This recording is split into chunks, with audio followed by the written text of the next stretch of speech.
That's the Inner Harbor, one of the bustling parts here in Baltimore, one of the great tourist attractions. Usually New Yorkers go there, and then they come here as My Nine presents New York Yankees baseball. It's the defending world champion New York Yankees against the Baltimore Orioles in the first of three from Oriole Park at Camden Yards. Hello, everybody, and welcome to Yankees baseball. Along with Ken Singleton, I'm Michael Kay. It wasn't a great weekend for the Yankees in Toronto. They ran into a hot team, hot pitching, and it looked like they were going to have a tough time on Sunday as well. But the same thing that turned them around last year in Atlanta, maybe it turned them around in Toronto. Joe Girardi getting ticked off. Well, he got ticked off and also got ejected in the final game of the series on Sunday in Toronto. Nick Swisher at the plate. Instead he swung at it. Swisher disagreed with Bruce Dreckman, a home plate umpire. Here comes the manager, Joe Girardi, and Joe gets the thumb. You cannot argue balls and strikes, but the Yankees turned it around. 4 runs in the 8th inning, capped off by a base hit by Robinson Cano. Who else? Drives in 2 runs. The Yankees won the game by a score of 4-3.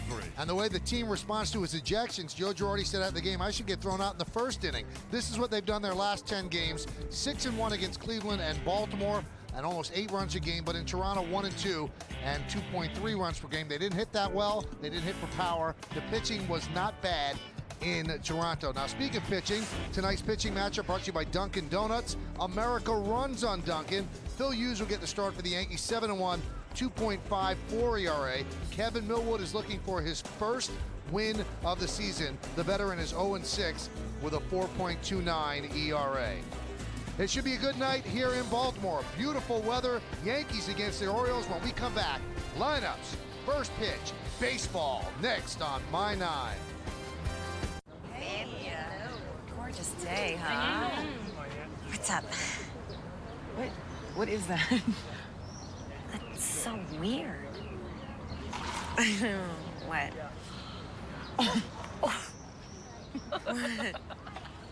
We're your friends. Summer's here, and McDonald's is on the way. Pick up 32 refreshing ounces of sweet tea for just $1 and sip all day long. Steady, boys! Steady! Is this Men's Warehouse? No, it's just over that hill! You want suits? They've got the top designers. There's even an on-site tailor every day. A snip here, a stitch there. Well, let them know you're coming! Release the pigeon! There's a place men belong. That place is Men's Warehouse. Right now, during our summer sale, buy 1 designer suit and get 1 free. I guarantee it. Nice move. But can your retirement income keep pace with changing interest rates? This new variable annuity from AXA Equitable has an option that can help your retirement income move with changing interest rates. But what do I know? I'm just the 800-pound gorilla in the room. Make the Retirement Cornerstone annuity from AXA Equitable part of your retirement plan. Consider the charges, risks, expenses, and investment objectives before purchasing a variable annuity. Contact a financial professional for a prospectus containing this information. Read it carefully. The Sports Authority Challenge. First up, Michael Strahan. Looks like he could use some help. Michael, sometimes all it takes is the right gear and a little help from the authority. Look sharp, stay dry. These are the Nike SQ Mach Speed irons and driver. With blazing club head speed, a bigger sweet spot, and dialed-in control, you'll hit longer and straighter. Who's the authority now? For a limited time, trade in your old clubs for double their value towards select Nike Golf drivers or irons. Plus, get up to a $200 Nike Golf cash card. Sports Authority, your golf authority. You can't miss Friday Night SmackDown on My Network TV. SmackDown's biggest icons will face off! Friday Night SmackDown. Fridays at 8 on My Nine.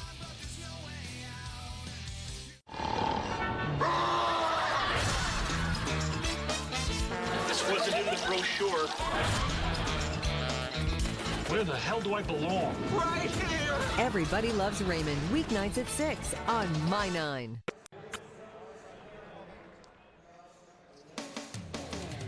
New York Yankees baseball on My Nine is brought to you in part by your local Lexus dealers. Chase, now with over 15,000 ATMs nationwide. Chase what matters. And by McDonald's.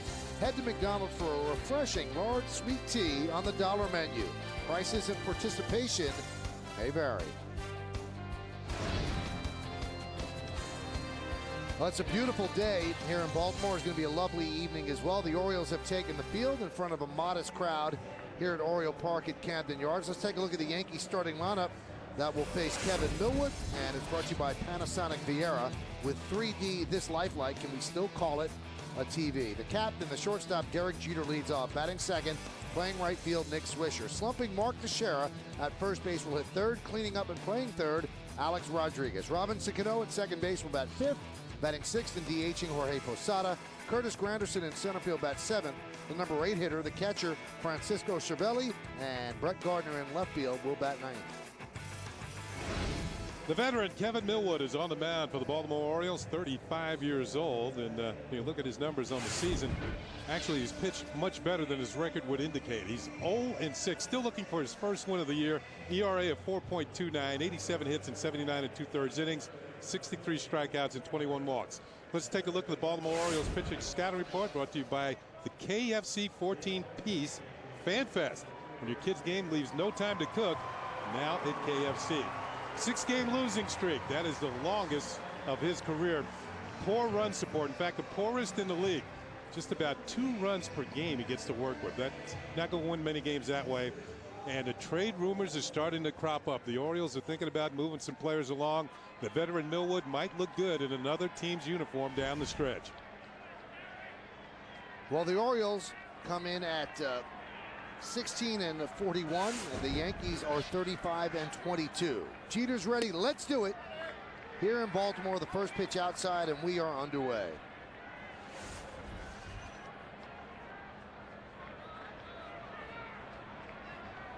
Jeter 4 for 15 against the Blue Jays, and he takes a strike there from Millwood.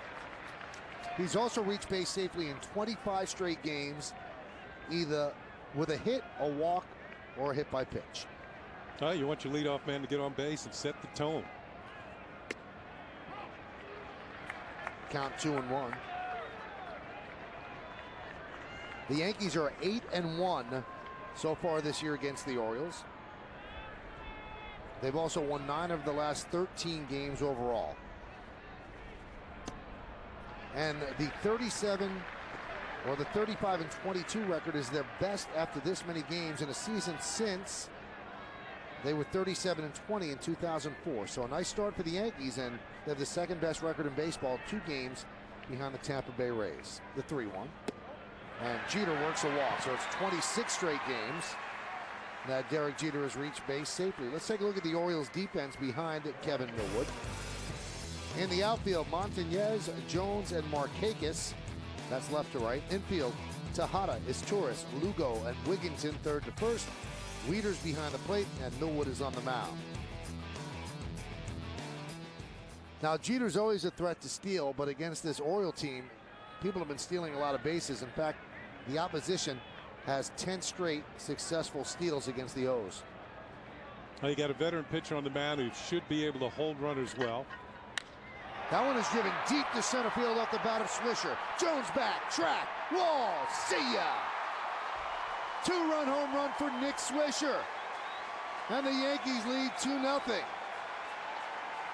And the Yankees have now hit a home run in 18 straight games here at Camden Yards. Just like that, the Yankees jump out in front. Following the walk to Derek Jeter, Kevin Millwood grooves one to Nick Swisher, and Nick sent it right back where it came from. Straight away center field, out of the ballpark. Swisher hits very well here at Camden Yards. And for the 4th consecutive start, Kevin Millwood has allowed at least 2 runs in the first inning. See Jeter rounded second there. He could trot the rest of the way. Pitch to Mark Teixeira is low, 1-0. Look what Swisher has done against Millwood. 13 for 36. Oof. 4 of the 13 home runs. You know what? He's not the only one. There are several Yankees in this lineup to follow Nick Swisher that have very good numbers against Kevin Millwood.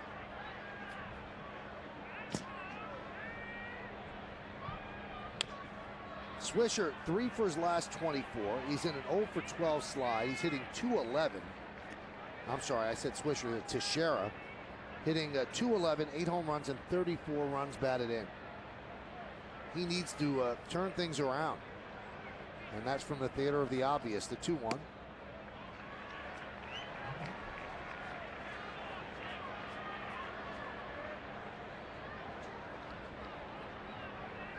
Girardi said today there's no long-term concerns for Teixeira, and he said there's no plans right now to move him out of the number 3 hole in the lineup.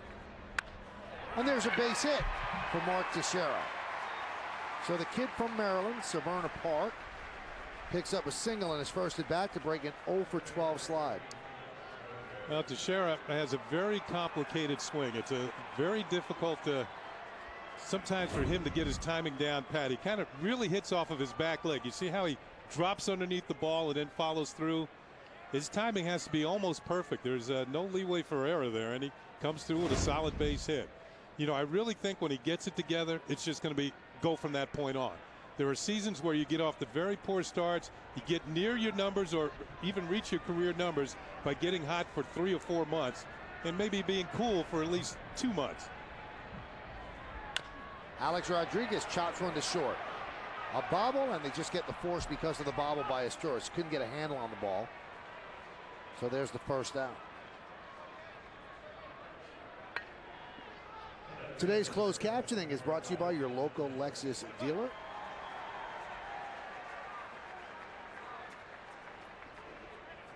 Swisher with his 10th home run now has 33 runs batted in. He really has settled into a nice spot. The number 2 hole in the Yankee lineup is pretty good.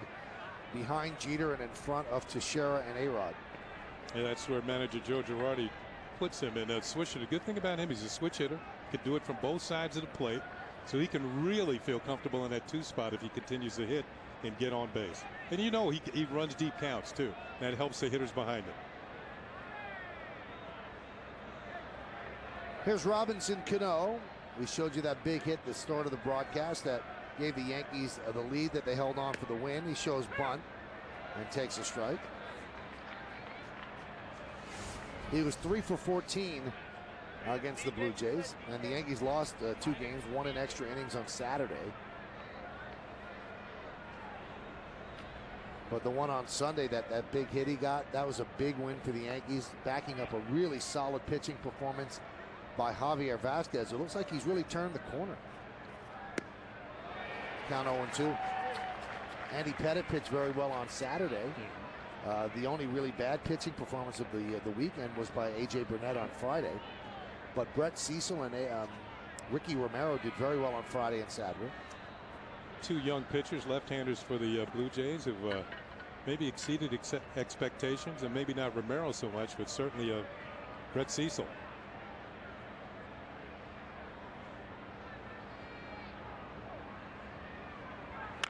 Line drive and foul.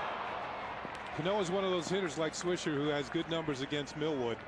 391 against Millwood with a home run.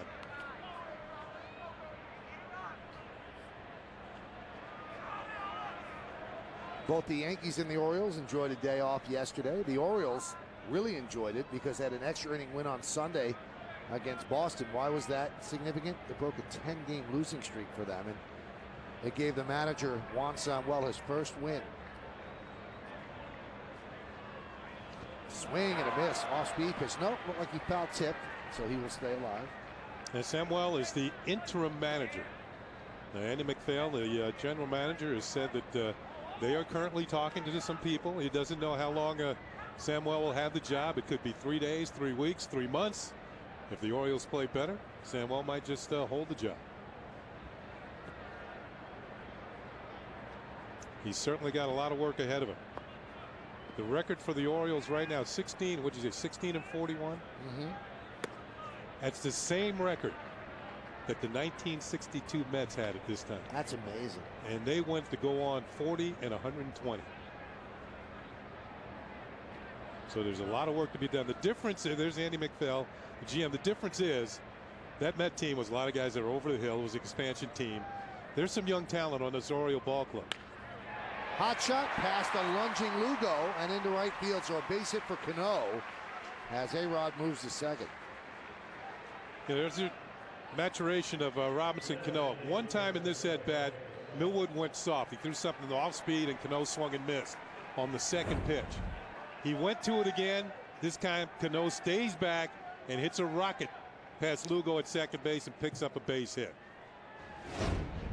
Some type of year for Robinson Cano, and he wears out the Orioles. It's his 17th hit against Baltimore pitching this year. Here is Jorge Posada, the Yankee DH, and the number 6 batter in the lineup. And there's a strike. In fact, Michael, I know that's way before your time, but the 62 Mets, they were so bad, along with the Houston Astros, who came in as an expansion team. They had another expansion draft a year later so they could draft more players from the rest of the league.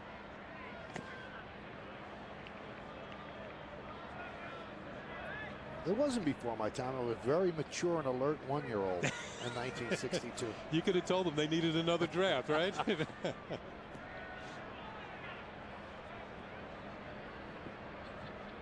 Now another draft means a whole different thing to you. Yes. The 1-1. And the count 2-1. Posada 1 hit and 11 at bats against the Blue Jays. He's actually 3 for 21 since coming off the DL.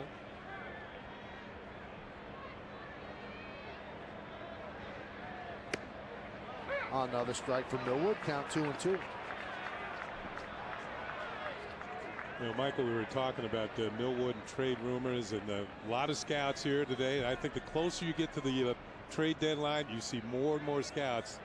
So Jim Fregosi, Bruce Keeson. There's a scout. There's Bruce Keeson right here. Jim Fregosi just in front of him. And there's a strike 3 to Jorge Posada. And the scouts will record that, and we'll record it in our scorebook as well. So 2 away. I asked Fregosi, who was an all-star shortstop back in his day with the Angels, who's the best young player he's seen this year? He said Brendan Haywood of the Atlanta Braves. Young man who's Jason, I should say. Jason. I'm thinking of the basketball player. Yes. Yeah. I used to play for North Carolina. Yeah, plays for the Wizards. Or did. Now he's gone. They got rid of him too. Granderson takes a strike. Granderson was hitless in Toronto, 0 for 8.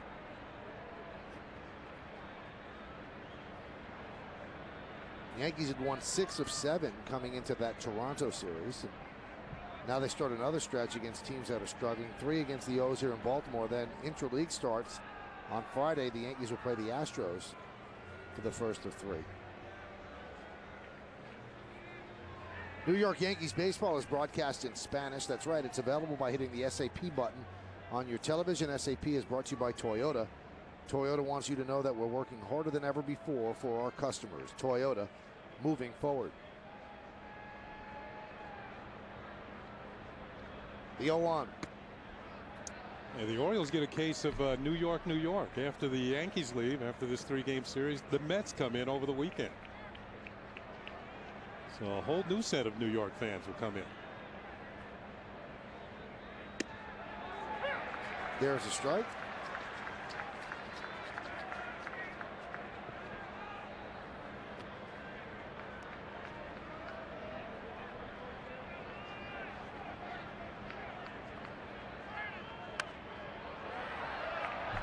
Foul back.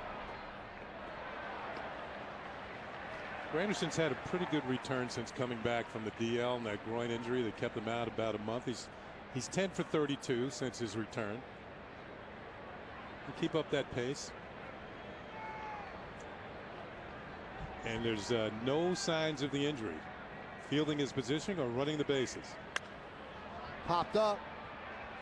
Left side. Tejada in foul territory. Makes the play. And that'll do it. But the Yankees get 2 runs on 3 hits. The big blow off the bat of Nick Swisher to dead center. His 10th home run, a 2-0 Yankee lead. If you were a candy man with eyes made of gumdrops, a heart filled with marzipan, then I'd tell you so soft that I wouldn't share, 'cause no one can have you but me.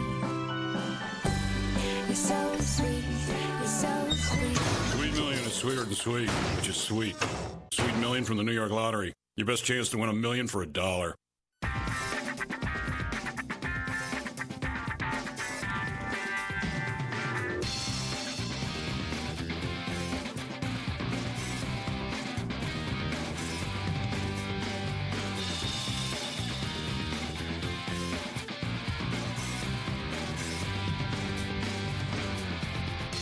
Lease a new Ford Fusion for $189 a month and enjoy a 24-month subscription to Sirius at no extra charge. Get to your Tri-State Ford dealer. Yankees with 2 runs in the top of the first. Now the Orioles coming to bat. Let's take a look at the Orioles starting lineup, brought to you by Blimpie, America's sub shop. Julio Lugo, the second baseman, will lead off. Miguel Tejada at third. Nick Markakis in right field will bat third. Cleaning up and playing first base, Ty Wigginton. Luke Scott, the DH, will bat fifth. Batting sixth and playing center field, Adam Jones. Matt Weeds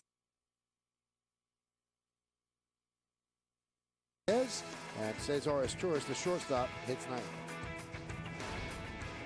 23-year-old right-hander Phil Hughes having a great season, and the numbers will bear that out. Phil Hughes this year, 7-1. This will be his 11th start. 2.54, only 47 hits in 63 2/3 innings, 64 strikeouts in 63 2/3. Opponents hitting just 203. Let's take a look at the New York Yankees pitcher scouting report, brought to you by Honda. Look for money-saving leases and low financing at your Honda dealer. Great run support.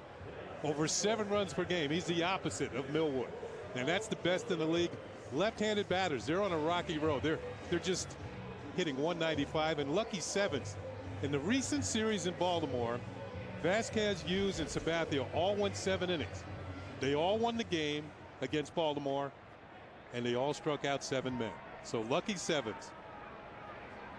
There's Nick Swisher. He hit a 2-run home run on the top of the first inning, and that's why the Yankees are leading 2-0. We'll give you the Yankees complete defense in just a moment as Julio Lugo digs in against Hughes. Foul back. So starts him off with a fastball. Well, the Orioles are in desperate need of a leadoff man. Brian Roberts has not played all year. They don't know if he's going to play the remainder of the year, and they've been searching over and over. When your leadoff guy has an on-base percentage of .245, it's not good. And that's what Lugo sports coming into this game. I was talking to Samuel before the game. He is toying with the idea of putting Adam Jones back in the leadoff spot. And I'm not so sure that's a good idea. Not an on-base guy. No, he's not. And, you know, Dave Tremblay tried that as well, and it really didn't work. Once he moved him out, Jones started to hit the ball a little bit better. Some players look at leadoff as a completely different skill set, and they attack the game differently. And from the flip side, Jose Reyes, when he batted third for the Mets, it just was completely out of sorts because he's used to doing things one way and thought he had to do something different when he batted third. Finally, they said, well, this is a failed experiment. We'll put him back at the leadoff spot. The 1-2 fouled away. And that's why the Brian Roberts injury, I think, was the most telling injury for the Orioles this year. Here's a guy, one of the best leadoff hitters in the league, and it looks to me he had another setback down at rehab, an injury to his back, totally unrelated to the original injury, and he's getting further and further away instead of getting closer and closer to playing. And to me, it seems that they have nobody else with that skill set to lead off. The 1-2.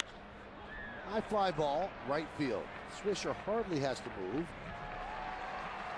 And there's one away. Let's take a look at the entire Yankee defensive schematic. We've already seen Nick Swisher out in right. Granderson is in center and Gardner's in left. Let's go the other way in the infield. Rodriguez, Jeter, Cano, and Teixeira third to first. Cervelli behind the plate, and Hughes is on the mound.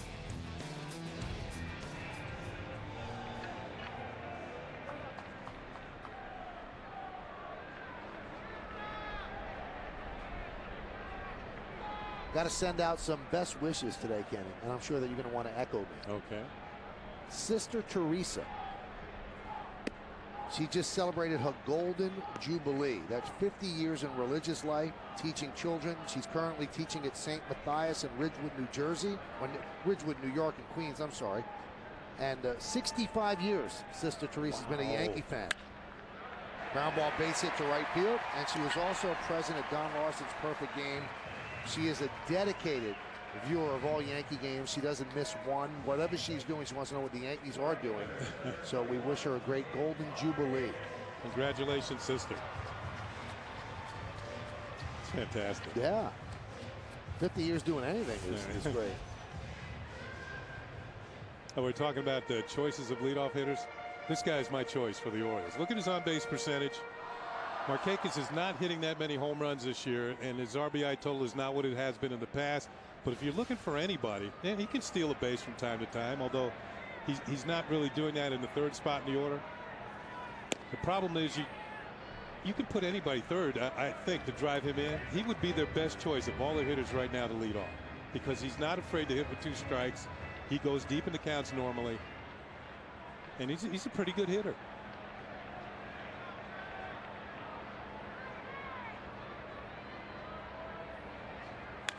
I guess the one thing that would make you worry about it is he's one of their run producers. He's a 100 RBI a year guy, but they're so desperate to have somebody leading off, and he probably has the closest skill set to it. They're not scoring runs as it is. They've scored the fewest runs in the league. It's time to try something else.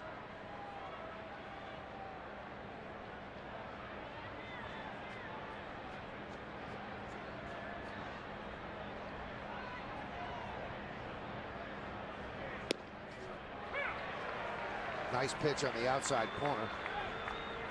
Markakis did pick up a big hit on Sunday, Kenny. That's against Okajima. He drops one in front of Mike Cameron. Here comes his tourist with the winning run as the Orioles break a 10-game losing streak. And give Samuel his first win as a manager.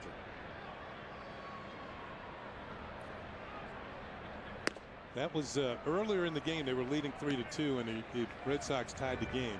But when they were leading 3-2, it was the first lead they had had in a game since May 30th.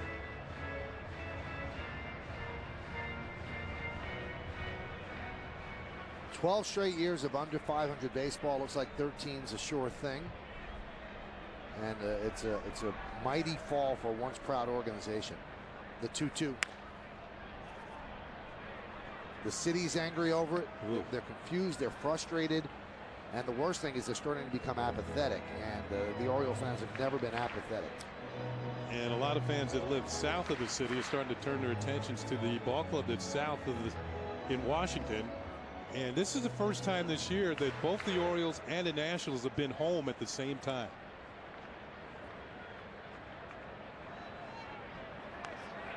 And it's not a good thing for the Orioles that tonight Steven Strasburg is making his major league debut against the Pirates, and Nationals Park is sold out. It was sold out within 2 hours of announcing that he would start. And you look around Camden Yards, which used to always be jammed, and there's way more green, empty seats than seats that are full or occupied. The 2-2 popped up sky high. Mark Teixeira will make the play for the second out. Yeah, good pitch by Phil Hughes. He jammed Markakis after keeping the ball away from him. The put-away pitch was a fastball up and in, and he really got it on his hands. Can really spot his fastball well. Sets up everything else that he has. He's used his curveball well in his last few starts. You saw a changeup to Markakis during that at bat. Phil Hughes is really developing into, and he's also got the cutter. I should mention that as well. He's got 4 above average pitches. Here's Ty Wigginton. Now we talk about Millwood being eyeballed by the scouts. Ty Wigginton could help a lot of teams because he plays a lot of positions. 13 home runs. He's gotten off to a nice start in a tough situation. He was the second baseman for a while, filling in for Brian Roberts. Did a credible job there. But they weren't getting any kind of production out of first base. So they have Lugo at second, now Wigginton at first. Yeah, they still don't have a home run from a first baseman this year. That's the only team in the major leagues. That is usually one of your power positions. Wigginton's home runs came at the other position. That one is rocketed into center field, and Granderson makes the play. That ball really hung up there, and that'll do it for the O's. No runs a hit, no errors, and 1 man left. We played 1 in Baltimore. It's 2-0 Yankees. The mission is off. Get out. Bob was in trouble, would you tell me? No. The Unit. Back-to-back episodes, Wednesday, starting at 8 on My 9. As small businesses are busy reinventing the economy, small business owners have a lot of questions. Can paperless billing get me paid faster? How can I keep my best employees? How can I bring down my insurance costs? That's why we're building a community called openforum.com, where owners can swap ideas and ask questions. Will tweeting get me more customers? How can I get paid faster? I was about to ask you the same thing. Join the conversation at openforum.com.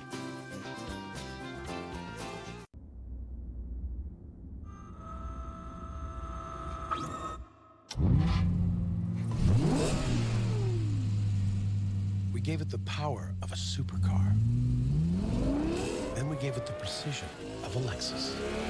And in turn, wrote a new definition of what's possible for an automobile. This is the pursuit of the impossible. This is the pursuit of perfection. Time Warner Cable TV customers, you can get 6 months of DVR service free. That's right, 6 months of DVR free. Just add Roadrunner High-Speed Online and Digital Phone to get the all the best triple play. You'll get 3 great services for just $99 a month for the first year. And 6 months of DVR service free. Call 877-303-0923. This offer ends Friday. Call 877-303-0923. What are you doing? What I do, I'm getting all funky, baby. Now that looks good. Yankees lead 2-0 on the Time Warner Cable scoreboard, which is brought to you by Time Warner Cable's all the best triple play. The big hit for the Yankees, a 2-run home run by Nick Swisher. Here is Francisco Cervelli, and there's a strike. Cervelli is 1 for his last 19, as his average has dipped under 300. He's at 282. And he has been playing almost every game. That one's grounded right side. Wigginton flips to Millwood, and there's one away. Might be catching up to him. I know he's a young man. 24 years old?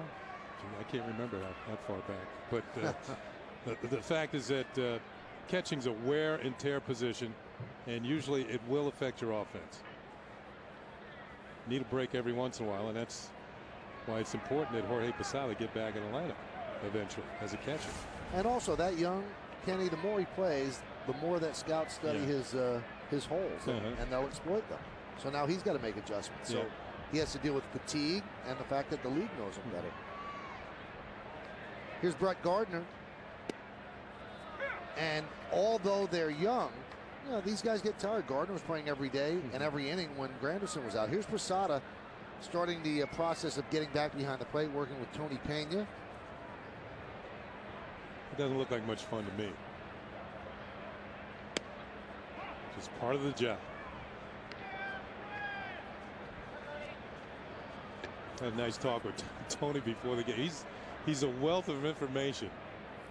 And he was talking about how pitchers and catchers think along the same lines. He was saying that when he worked with the Rocket, Roger Clemens, he said when he wanted a particular pitch, in particular splitter, he would throw a splitter back to Clemens. And that way Clemens knew that that's what the next pitch that he wanted. He wouldn't even have to look for a sign. He said when he worked with Dennis Martinez, he would put the fastball sign down and Dennis would continue to stare at him. And he knew he wanted a fastball, but he wanted it on the other side of the plate, so he'd move over. And it's just that communication process between pitchers and catchers. You mentioned the Roger Clemens thing with throwing the splitter back. From so many people I've spoken to, Kenny, Clemens was obsessed with people stealing signs, and he would actually go through all series of signs even with no one on base because he thought they were cameras watching the catcher. He was obsessed with it. The 1-2. Grounded, grabbed there by Tejada. From his bat, fires. Not in time. That would have been a heck of a play. I'll tell you what, he might have gotten most guys on many teams, but he happened to pick on one of the fastest runners in the league trying to complete this play. Still, if it's a heck of a play by Tejada, he leaves his feet and throws. We saw this in New York. He forced somebody at second base. A longer throw this time from his back. One hop throw, but Gardner's much too fast and picks up an infield hit.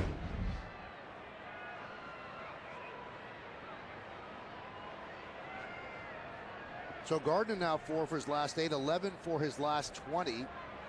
So starting to pick it up again after a little bit of a slump. Let's see if he goes. And here is Jeter, who walked and scored in the first inning.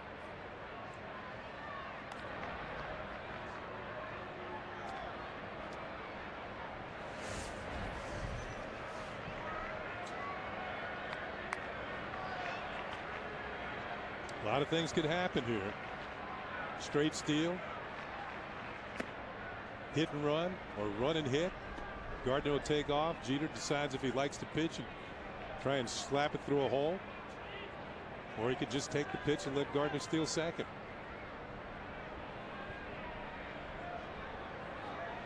A good lead over at first.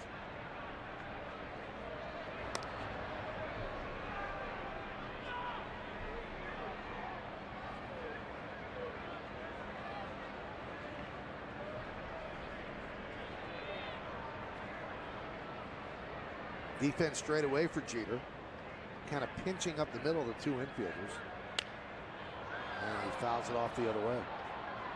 Yeah, I was on the field before the game and the wind was blowing out. It seems to have died down as we've gotten closer to game time here. As you see the American League leaders in stolen bases, Rajai Davis, the speedster with Oakland leading the league, Juan Pierre of the White Sox, and then Brett Gardner. It's going to be a good race. See who leads the league. This could be two. There's one on to first. A double play with two speedy runners. So 4-6-3 to end the inning. No runs hit, no errors, and because of the DP, nobody left on base. We go to the second. It's still 2-0 Yankees. Blimpie has been a part of America's tradition for over 40 years. Our subs are made with fresh-baked breads, quality meats and cheeses sliced to order. Taste the difference freshness makes. Blimpie, America's Sub Shop. Hundreds of ideas and innovations come together to create an entirely new luxury sports sedan.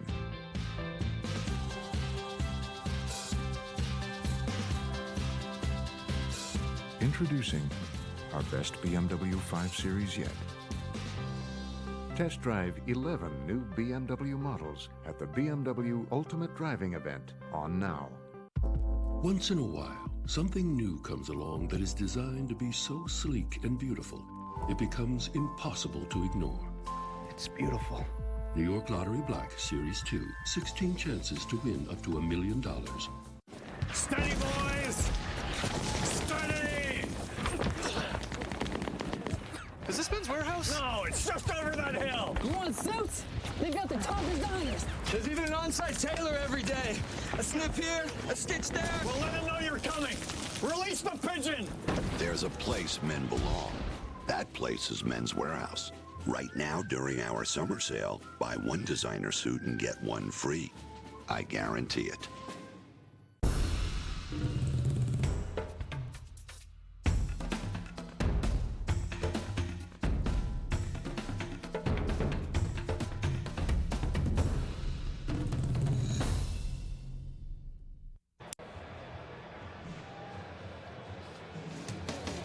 Tomorrow night on the Yes Network, the Yankees take on the Orioles in Game 2 from Baltimore. Coverage will start at 6 with batting practice today and then the pregame. Then after the postgame, get the latest Yankees news and notes with Yankees Magazine. It all starts tomorrow at 6. It's only on Yes. Well, we go to the bottom of the second inning. And Luke Scott will lead off against Phil Hughes. Oh, and that got the umpire, DJ Rayburn, right. It looked like on the right foot or leg. Wow. Ball got past Cervelli and hit Rayburn. As we mentioned, it's 2-0, and the scoreboard brought to you by Time Warner Cables. All the best triple play. Now the umps wear protective guards under the pants. Now one is looped into center field, a base hit. So Luke Scott is 3 for his last 8. A leadoff single. Let's take a look at DJ Rayburn getting hit. Yeah, this, you can see now the right foot is exposed there, and the catcher's not really protecting it. The ball get glove and then off of the foot of DJ Rayburn. DJ Rayburn, the home plate umpire. Jerry Davis is at first. Sam Holbrook at second. And Greg Gibson is over third. Doesn't DJ Rayburn sound like somebody who's spinning discs at Butter in the city? You would know. DJ Rayburn. DJ Mikey K. Here's Adam Jones. Fouled away.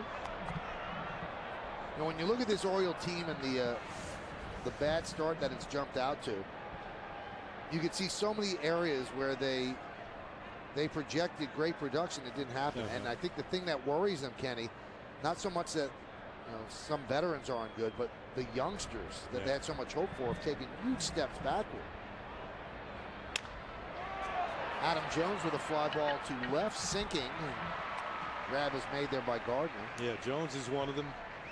Wieters coming up next is not really hit as well as they thought he would. Markakis, no power. Yeah, no power at this point. During the press conference the other day, Andy McPhail said, some of these youngsters have, as an organization, have taken a giant step backwards, and some of the youngsters have not progressed as well as they thought they would have to this point.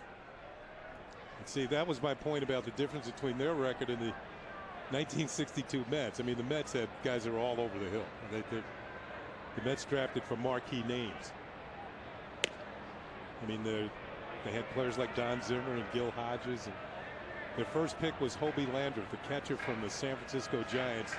And Casey Stengel, who was their manager, the first manager of the Mets, they asked him, why did you draft a catcher first? He said, well, you need somebody. The ball will keep going back to the backstop if you don't have one.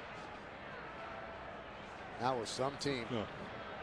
But it was so bad it was lovable. There's nothing love about this Orioles team. Because most people thought they were going to take that next step and be over 500. The 0-1. There's another thing that I've been talking to baseball people about, Kenny, which is a big concern. So you've got these young players, and all they know is this losing culture ingrained in their head, and you don't want them to accept it and start playing that way, because some of them don't look like they're really busting it as hard as they should, and that's something that Samuel is going to have to instill. Yeah, well, Samuel was a 16-year veteran of the major leagues, and one thing he did do was hustle. The 0-2, foul the one. Yeah, Juan's a three-time All-Star, and he remains the only player in Major League history to have double figures in doubles, triples, home runs, and stolen bases in each of his first 4 years in the Major Leagues. Now, he was second in Rookie of the Year in 1984 when he came up with the Phillies. And, of course, the winner that year, Met fans know, it was Dwight Gooden was Rookie of the Year.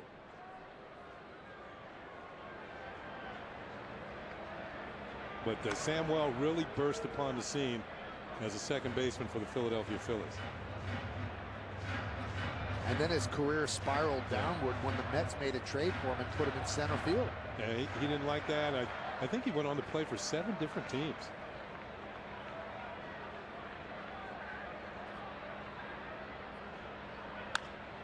Wieters pops one up, left side, and out of play. Yeah, one thing the scouts are saying about Wieters, he's got a long swing. And sometimes when you have a long swing, it takes you a little longer to get to the ball. You have to start it earlier. There's, in the minor leagues, you're facing pitchers that might throw hard, but certainly not as consistently around the strike zone as big league pitchers can move the ball around a lot better. So you're up there guessing location more than you are speed of pitches. And that can really affect your swing.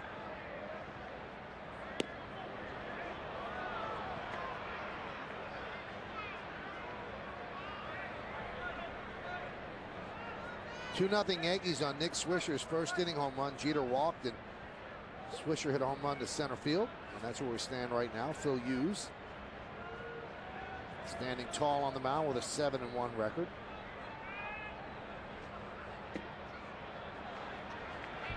Count levels at 2-2.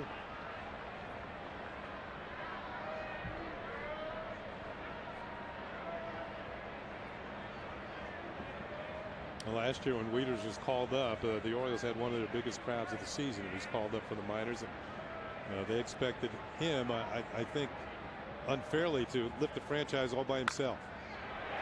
There's a base hit to right field. Luke Scott definitely avoided that and then tripped around second. So he'll stay at second. A base hit for Matt Wieters. Now, we've been talking about Samuel and his career. And those are the old-time good uniforms that the Phillies used to wear. And he was something else as a second baseman, Kenny. That is at the old Veteran Stadium. Sam is showing some power. Then with the New York Mets. Well, opposite field power. 16 seasons in the bigs, traded by the Phillies to the Mets for Dykstra, McDowell, and Edens. Coached with the Tigers for 6 years. Binghamton Mets AA manager. And the Orioles third base coach since '07. And now the manager, interim. Montañez pops one up and out of play. As it turns out, Dave Tremblay's game, the last day of the series in New York, was the final game. Yankees swept him out of a job. A very nice man, but yeah, just didn't do it. His record in 60 games against the Yankees was 20-40.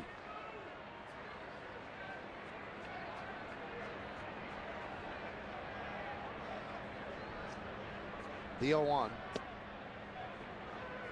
This is Lou Montañez getting a start in left field tonight. Montañez at one time was an infielder from Miami. An amateur infielder drafted #1 by the Chicago Cubs, and they said he was going to be the next Alex Rodriguez. That's quite an anvil to hang over a kid's head. Yeah,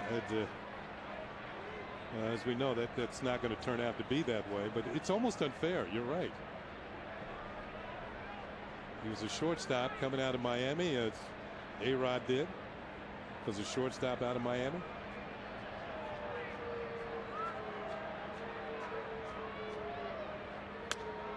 And one of the reasons I bring that up, because the Orioles had the 3rd pick in the draft yesterday, and they drafted a youngster from Miami, a shortstop, Manny Machado.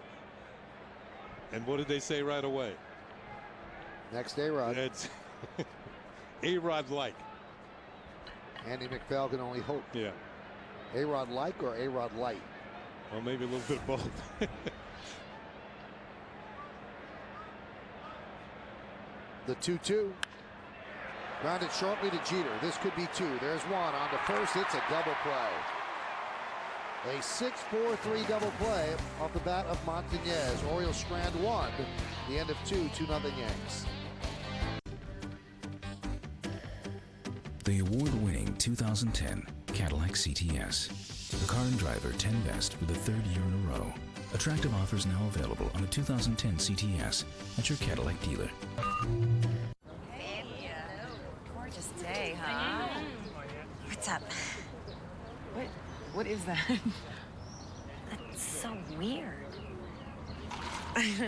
What? What? We're your friends. Summer's here, and McDonald's is on the way. Pick up 32 refreshing ounces of sweet tea for just $1 and sip all day long. Crosses in. The visiting team just scored a goal.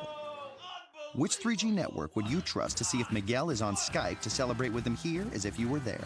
Hey, call Miguel. When you want your 3G network to work, you want Verizon. IM and make unlimited international Skype-to-Skype calls without using your minutes. This Father's Day, give Dad a 3G smartphone and get another one free like the BlackBerry Toro with Skype Mobile for just $99.99 only at Verizon.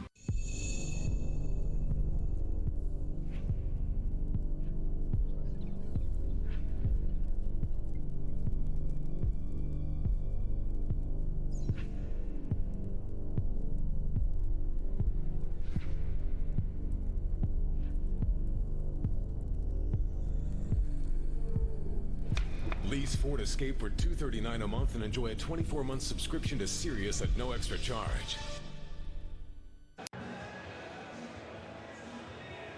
Well, now's your chance to take on Russ, brought to you by Toyota. Which is the most memorable moment between the Yankees and the Orioles? A, Bobby Mercer game winner on Munson Funeral Day. B, Cal Ripken ends consecutive game streak. C, the Jeffrey Mayer home run in 1996 ALCS.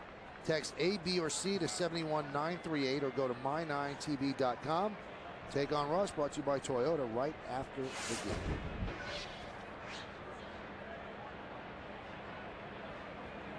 Count 1-0 on Nick Swisher. Nick had a home run in the first inning. It traveled 420 feet to dead center, and it was a 2-run shot.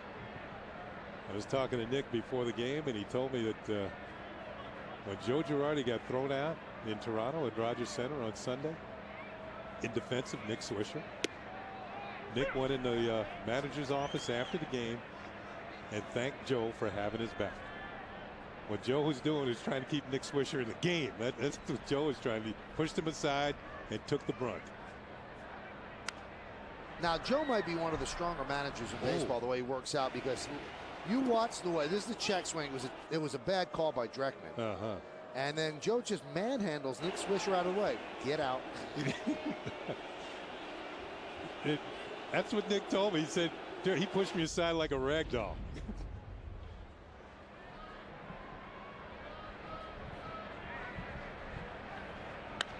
Now, the Yankees, many people believe, and I agree, turned their season around last year in Atlanta.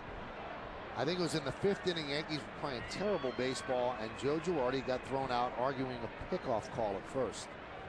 And from that, I think Cervelli then hit his first big league home run, and the Yankees never looked back. That was, for some reason, a seminal moment in the series and in the season. Check swing, they say he went around, so Wieters gets an angle. This was in June of last year. It was interleague play, Yankees in Atlanta. And Brett Gardner is called out.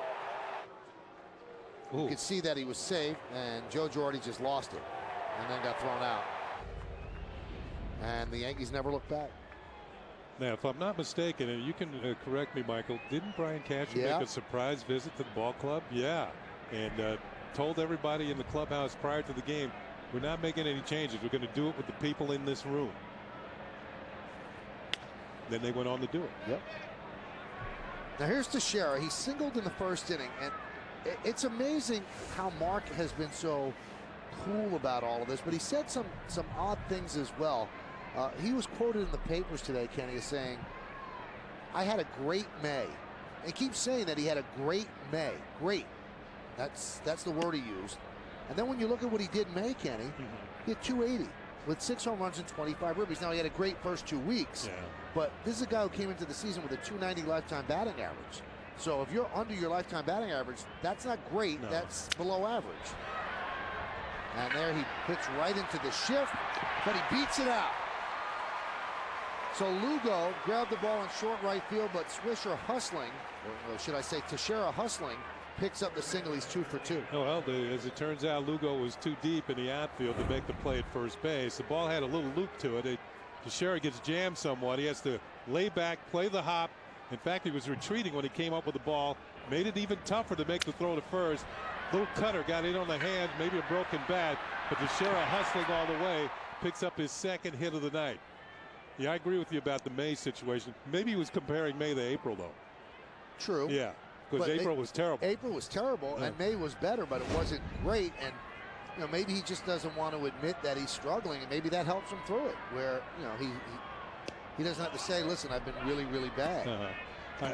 I think I've said this before. You have to have positive thoughts when you're hitting, but you also have to be realistic. You have to know that things aren't going well, and you got to have belief in yourself that you can turn it around, or else you shouldn't go up there to begin with. And I think that's what he's feeling, that he can get it done. Now the thing about Mark, and it's still early enough in the season that you can gain a chunk of points with a couple of good games. So he's 2 for 2 tonight.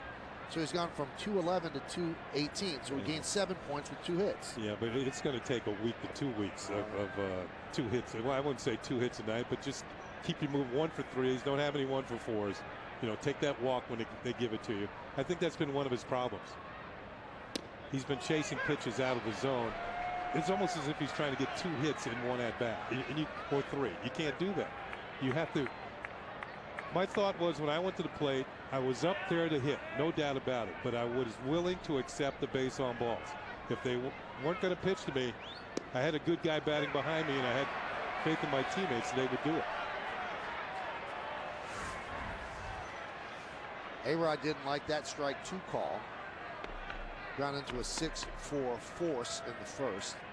You know, and Alex Rodriguez is the teammate that directly behind Mark Teixeira. Strike 3, A-Rod down looking, and he's going to talk it over with DJ Rayburn. Joe Girardi sprinted out of the dugout, but A-Rod broke it up before he got thrown out. Let's take a look at the last pitch, and we can see that it is borderline, but close enough for DJ Rayburn. We're going to get a better look at it here. That's a breaking ball away. He didn't particularly like that one as well. The plate is getting awfully wide, according to Alex Rodriguez. I think most players hate the second strike call because Yeah. it completely changes the complexion of the at-bat, where you're on the defensive. Yeah, 2-1 is a lot different than 1-2.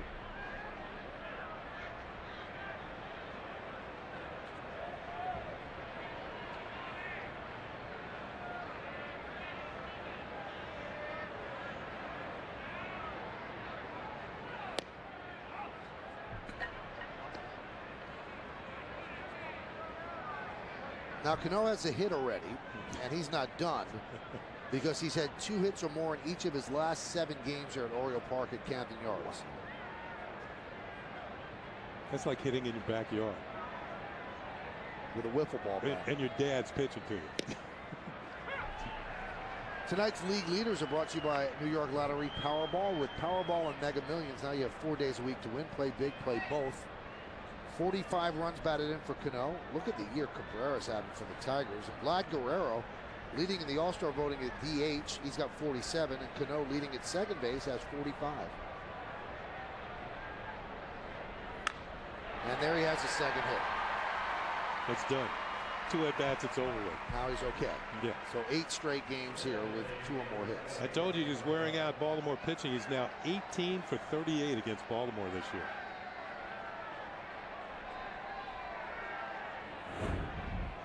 Solid single. That's pitched right in the middle. That's like batting practice, Cano. He's going to hit it hard. Single to center field. Sets it up for Jorge Posada.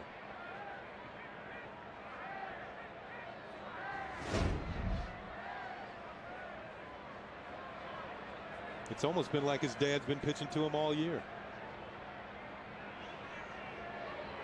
Look at that against Baltimore. 474.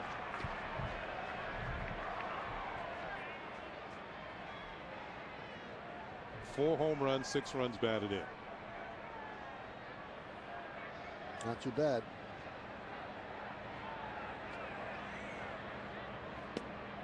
Off-speed pitch, count 1-1.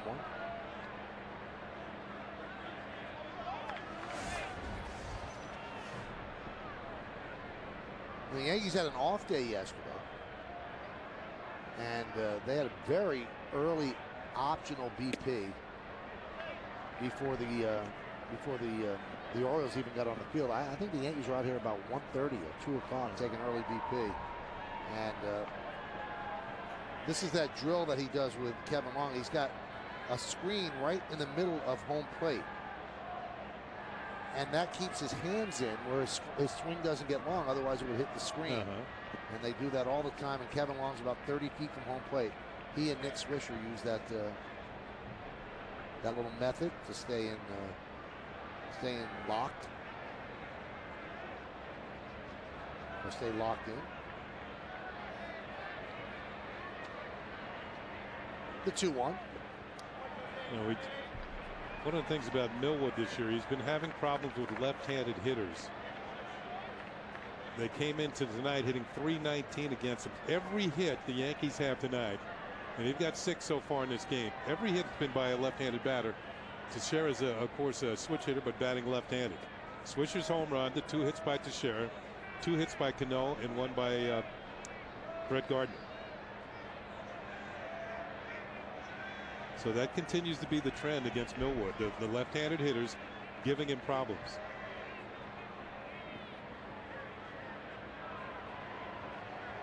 Those are the numbers coming into tonight.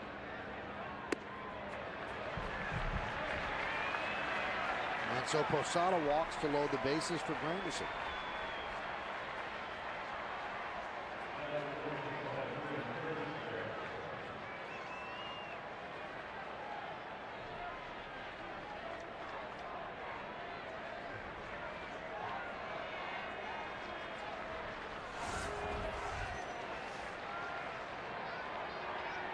Granderson fouled out to Tejada down the left field line in foul territory. That was the end of first inning. Off-speed pitch way out in front. Now the first time up, Granderson, as Michael told you, fouled out, and it was a fastball in on the hands, and he's got that in his mind. He doesn't want that to happen again. Let's see if Millwood changes things around with the bases loaded. Yep, tried to come up and in with a fastball.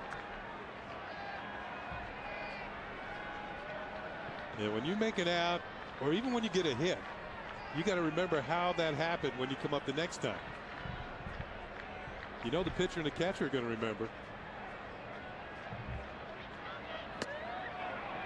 Check swing. Did he go? No, said Greg Gibson. This should be a pretty good pitch to hit.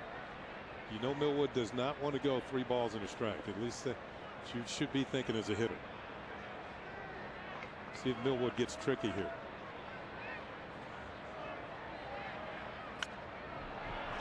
Fouled straight back here, so the count 2-2.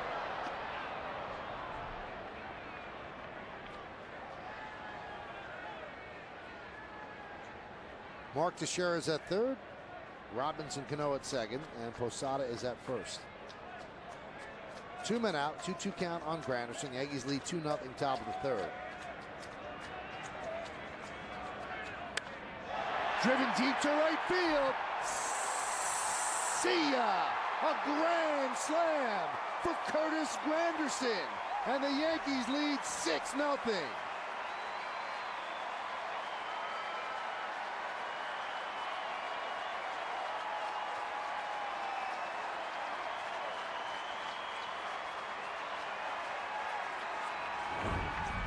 Well, Millwood's among the league leaders in home runs allowed, and that's a cutter or a slider to the inner third of the plate, and Granderson is right there waiting for it.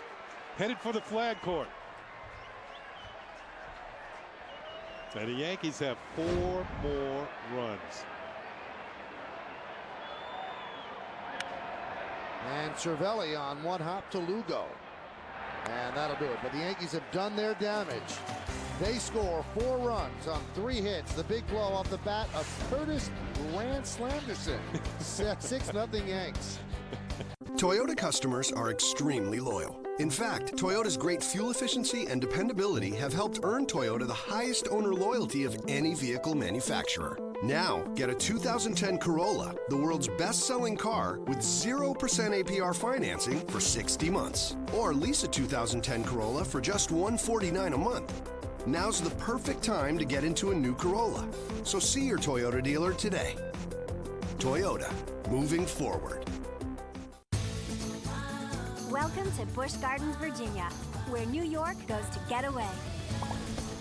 Maybe it's because New York loves the legendary coasters, or that your entire family will have fun, even the little ones.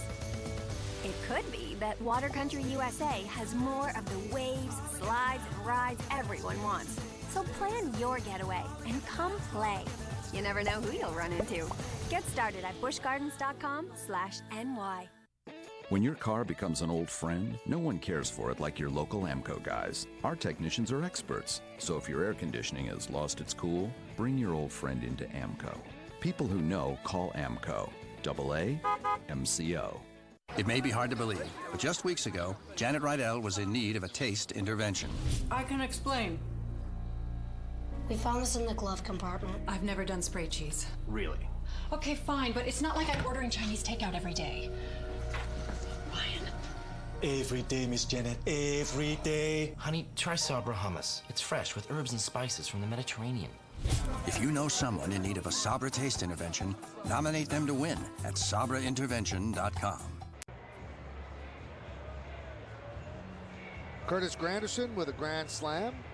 The Yankees have a 6-0 lead as we go to the bottom of the third. As we move along in this inning, we'll give you the out-of-town scoreboard brought to you by Kia Motors. To learn more, visit kia.com. Boston leads Cleveland 2-1. Toronto and Tampa scoreless bottom of the third. Seattle and Texas a little bit later on as we go through the American League first. Detroit and the White Sox will start shortly. Kansas City and Minnesota. Angels at Oakland. 10:05 start on the coast. Marlins lead the Phillies 4-3, top of the fourth. We'll give you the details on Steven Strasburg's Major League debut. They're trailing 2-1. Padres lead the Mets 1-0, bottom of the fourth. Mike Pelfrey on the mound for the Mets. It's Torres. Fouls one straight back. That was headed in our direction. And I was headed in the other direction. No, I've never seen a ball get this far back, but headed in the other direction.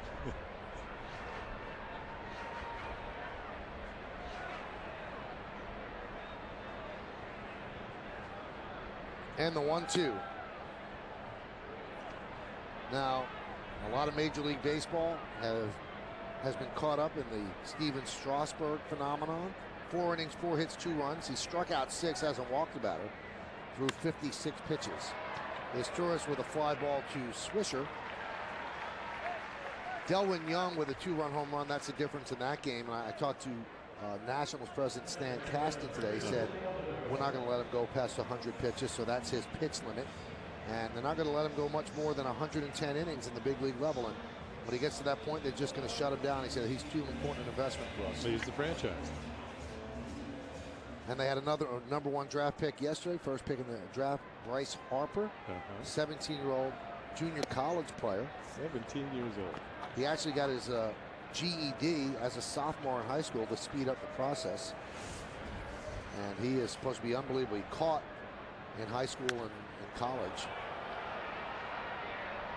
As Lugo lost one to center field, but now he's going to play the outfield. They think that's a quicker route to the major leagues. Speaking of quick, the Orioles themselves, remember we just come here to games used to last forever and ever and ever? Well, as you look at the top 5 picks in the draft from yesterday, the Oriole hitters now are not very patient. They have seen, I believe, the fewest or second fewest pitches in the league, which means their games go quicker and their outs are made quicker. See the Yankee selection there. Switch hitting shortstop Chris Cito Culver, out of high school in Rochester, New York. Could he be the guy who eventually takes over for Derek Jeter? You never know. So Chris Cito Culver.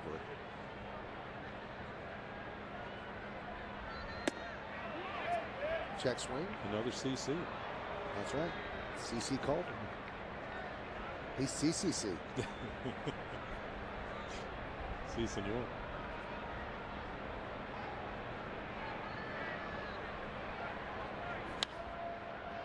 Well, the run counter continues to play in the favor of Phil Hughes. Kenny told you 7.4 runs per game coming into this game for Phil Hughes, and that's the most run support of any pitcher in the big leagues.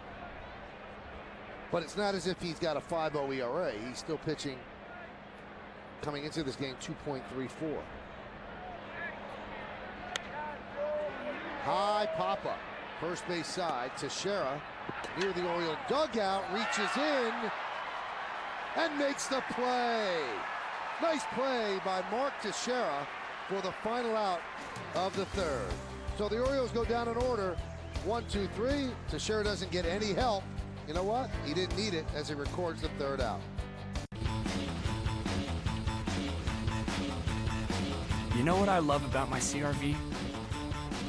I love that whatever I'm thinking about, I can do.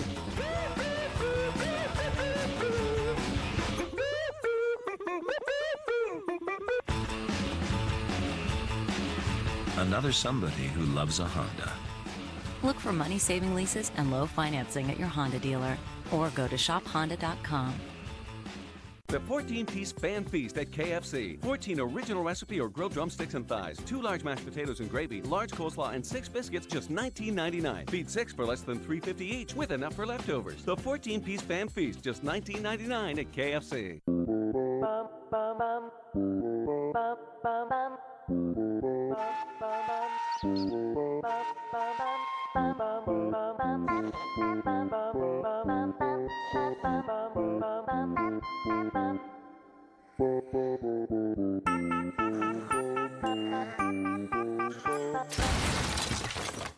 Sweet Million is sweeter than sweet, just sweet. Sweet Million from the New York Lottery. Your best chance to win $1 million for $1.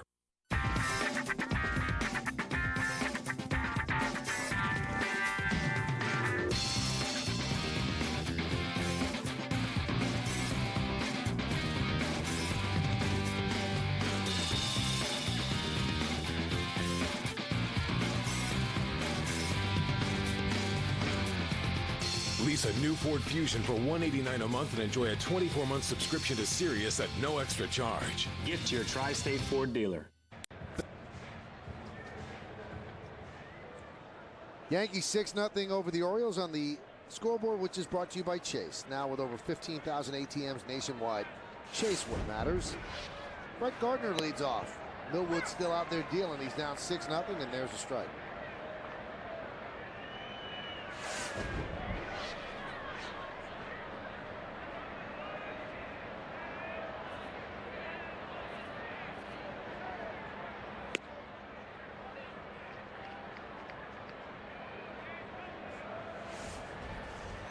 Gardner with an infield single to third base in the second inning, but he was quickly erased. Double play ground ball by Jeter, 4-6-3. And a strike. As I was driving into the Camden Yards today, couldn't help but notice all the people in Yankee jerseys and caps walking around downtown Baltimore, and school's just about out. A lot of youngsters. So more representative of Yankee fans than the first time when the Yankees were here earlier in the season. It was a little cooler back in those days, back in April. Or did they come in May? I just not sure. There's a strike 3. So Gardner down. I mean, first trip was in late April, right after the Yankees visited Anaheim.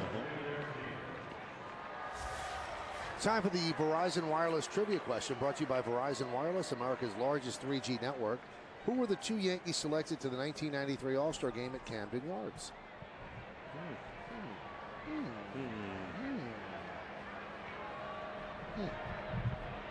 Well, we'll find out in the bottom of the inning.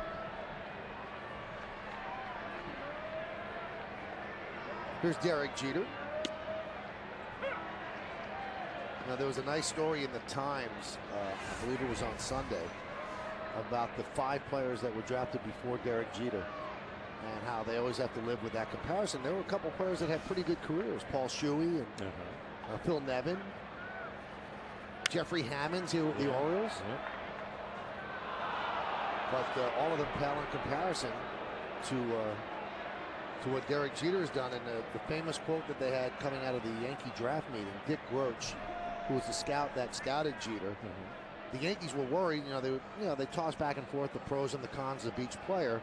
And somebody at the table said, well, isn't Jeter going to Michigan as he swings and misses? Because he had a baseball scholarship to Michigan. And Dick Groch's famous comment was, he's not going to Michigan. He's going to Cooperstown. Whoa. And right now, that looks like a very prescient comment. Oh, my goodness. If a scout ever deserved a raise.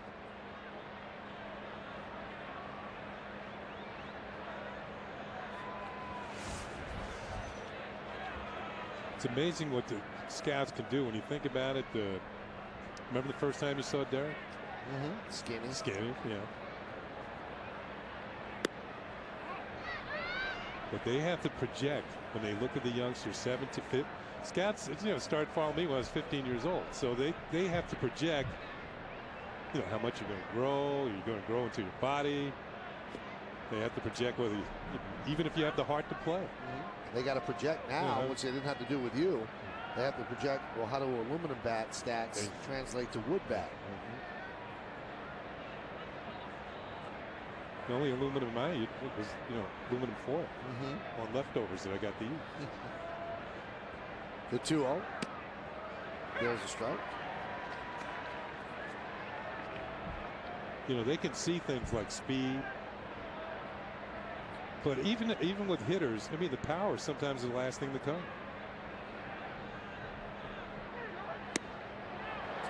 Well, there are things that scouts call measurables. Anybody with a stopwatch could see that, or a radar gun. But there are other things that are immeasurable. As you said, heart, desire, will to succeed. And I don't know if you can really measure those. You could talk to kids and you could guess, but I don't know if they're quantifiable. The 2-2. Fouled away. In football, don't they have those Wonderlic tests? Yeah. Psychologists. And sometimes it pans out, but sometimes there are some great football players that get really low scores on the Wonderlic test. The 2-2. Swing and a miss. So how about Millwood? He gives up a grand slam in the third. He comes back and strikes out the side in the fourth inning.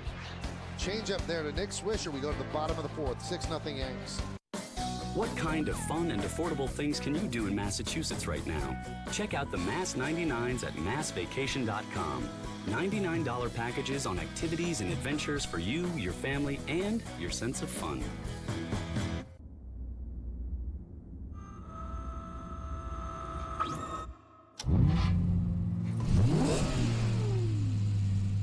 We gave it the power of a supercar. Then we gave it the precision of a Lexus. And in turn, wrote a new definition of what's possible for an automobile. This is the pursuit of the impossible. This is the pursuit of perfection.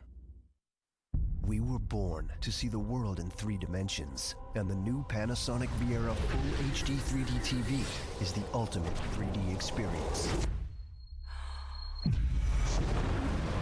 Immerse yourself in incredible depth and clarity thanks to fast-switching phosphors and Infinite Black Panel Pro.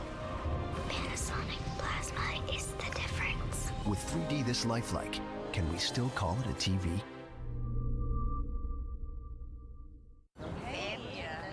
Gorgeous day, huh? What's up? What is that? That's so weird. What?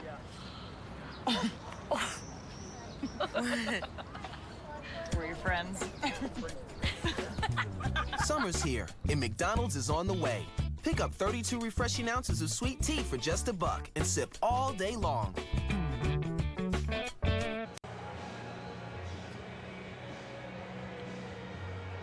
Yankees lead 6-0.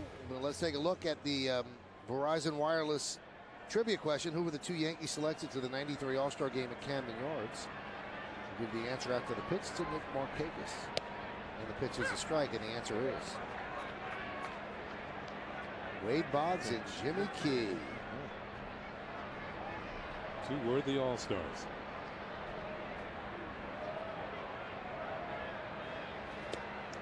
You know, Michael, we were talking about scouts and amateurs as we look at the Chase scoreboard, 6-0 Yankees. And it's brought to you by Chase, now with over 15,000 ATMs nationwide. Chase, what matters.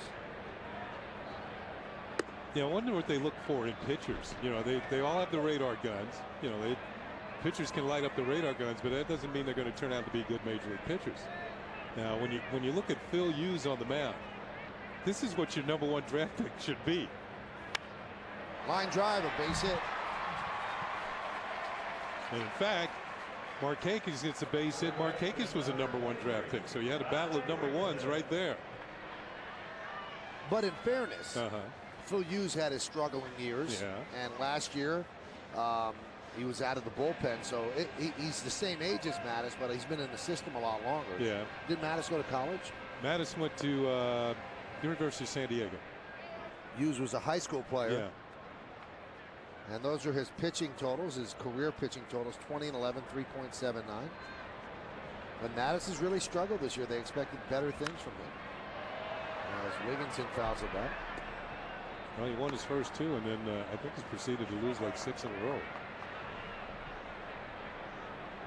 But you can see the promise is there. It's just a matter of, young pitchers take their lumps.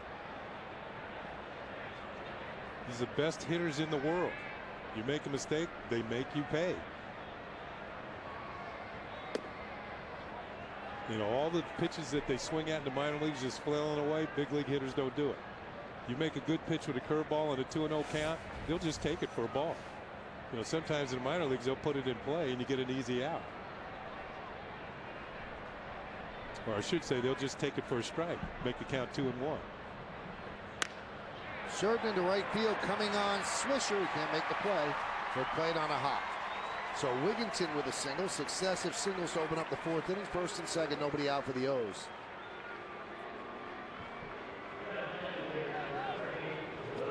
And I know Wigginton's had a good power year, but it looked to me like Swisher was playing a little bit too deep. Although here at Camden Yards, it's hard to tell because the outfield walls are so shallow and close that that might be normal depth in any other ballpark. but here it looks a little deeper. Very friendly confines. 364 in the gap in left center field, only 373 to right center.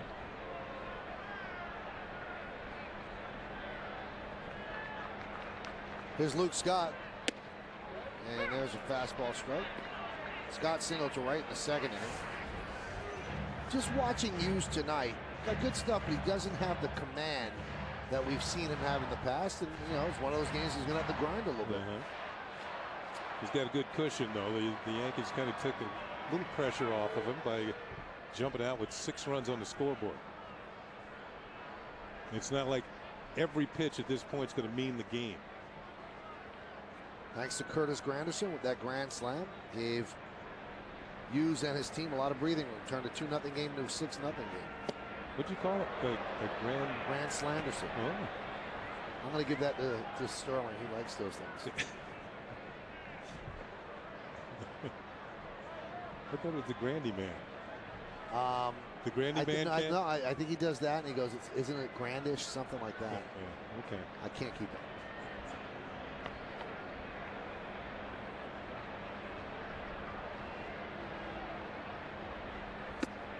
Grand Slanderson might catch him. He's got to hit a lot of them, though. It's only the second one of his career. Still early. Might come with the bases loaded again.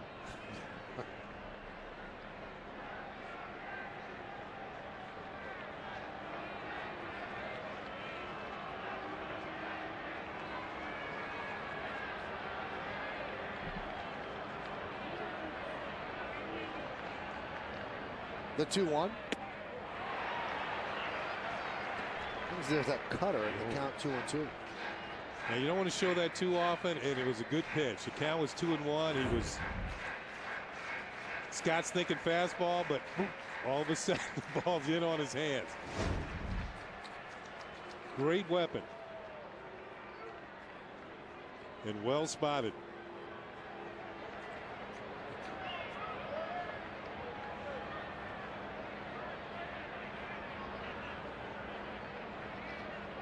The 2-2.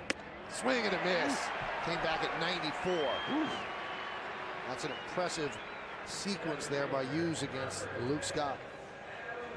Hard to believe that's his first strikeout of the night, but it is. It came at a good time. This time he went with the power. 4-seam fastball right underneath the hands. Scott cannot catch up to it very late. So he misses a cutter to even the count and then puts him away with a power fastball. First strikeout. Here's Adam Jones. At this time last year, he was on his way to the All-Star game. He's not going to Anaheim this year unless he pays his way. He's not having an All-Star season. Pitch outside, 1-0.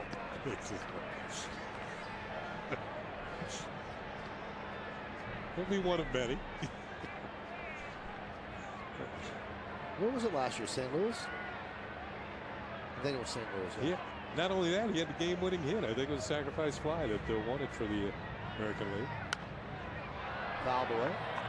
I know they talked so much last year about how they had shortened his swing from when he was in Seattle.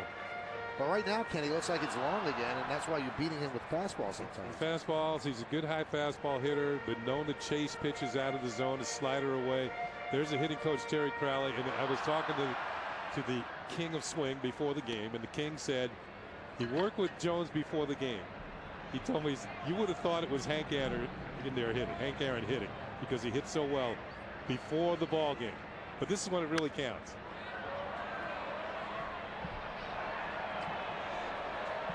You mean Hank Aaron? That's big. Yeah, but there's nobody in the stands during BP. Well, they're throwing 67 miles an hour. Hank Aaron had a little. There's a lot of Hank Aarons at 4 o'clock in the afternoon. Yeah. You're right.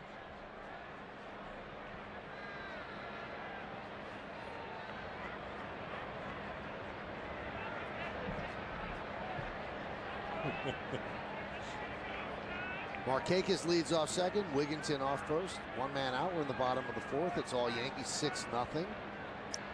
Well, the scout report is he will chase a breaking ball down and away. Let's see what happens. That looks like fastball. High fly ball. Right center. Granderson makes the catch for the second out. The My Nine Comedy Club is open for laughs weeknights. Watch back-to-back episodes of Everybody Loves Raymond at 6 and a King of Queens doubleheader at 7. See what trouble Ray and Doug get themselves into weeknights right here on My Nine.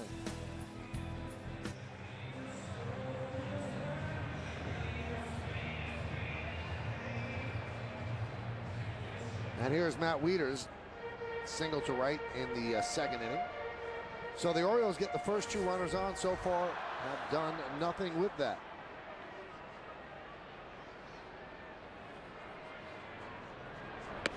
And the pitch is high.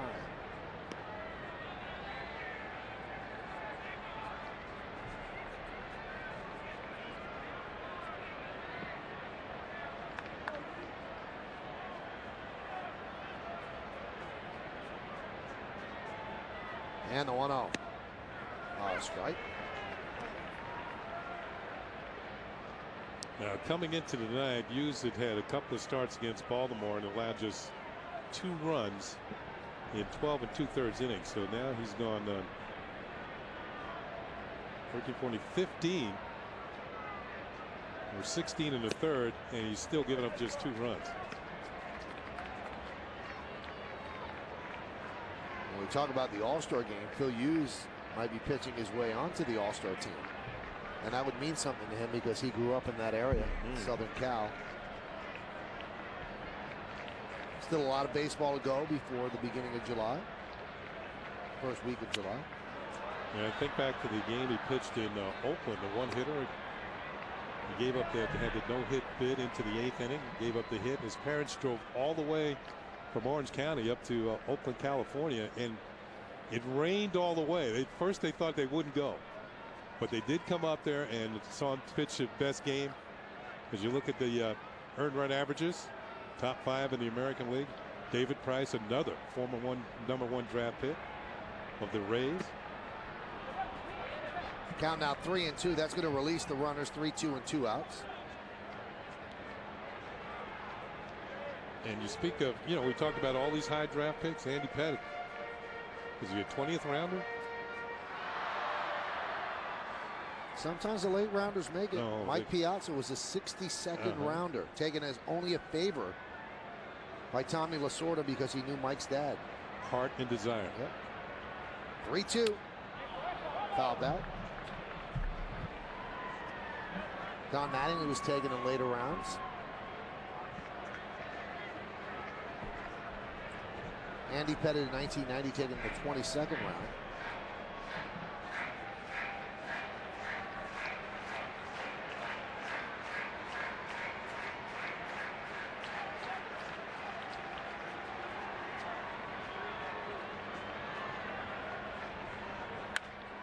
Lined into center field, it is a base hit. Markakis will score. Moving to third is Wiggins in. It's an RBI single for Wieters. And the Orioles are on the board. The Yankees lead is now 6-1.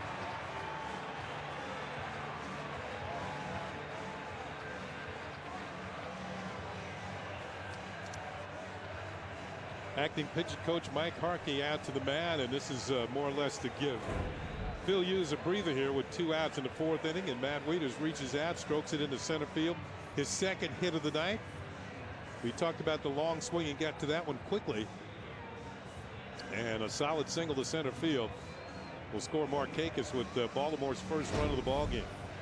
Yankees made a coaching addition today. Josh Paul, who is their Staten Island manager, is now the bullpen coach. And Mike Harkey remains the interim pitching coach until Dave Island gets back. So Josh Paul now part of the crew out in the bullpen. And there's Hark.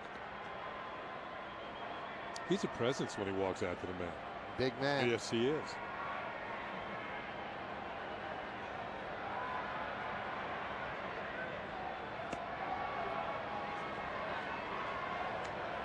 Now, they're not leaving Staten Island without a manager. They play a short season, so they're not started yet.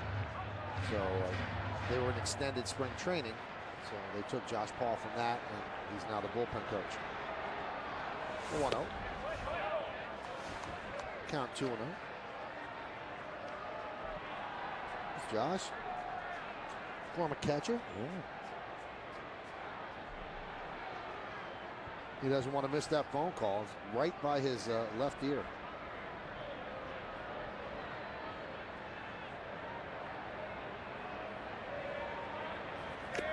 Swing and a miss. Montañez with a big cut.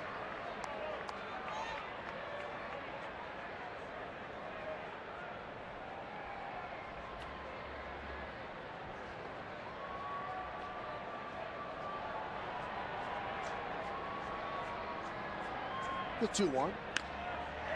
Looped into shallow center. Coming on is Granderson. He can't make the play. Scoring is Wigginton. Wieters will go to third. The throw comes into second. It's a bloop RBI single for Montañez. And now the Yankee lead is 6-2. Well, Montañez hit the ball hard his first time up, but hit into an inning-ending double play. And this time, doesn't hit this one particularly well, but it's well placed. Looked like the ball got in on the hands a bit. Drops it in front of Granderson over the head of Cano. Granderson does not field it cleanly, but the runner's going to advance 2 bases anyway. Little blooper that will get the job done for Montañez. Here's Cesar Izturis. So Montañez's third RBI of the season. And Izturis right in on the hands, grounds it to Teixeira, foul.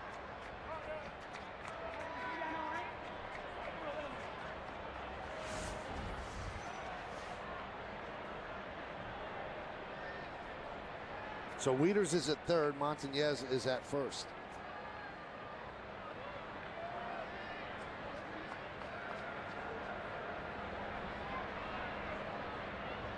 The 0-1. Strike. 0-2.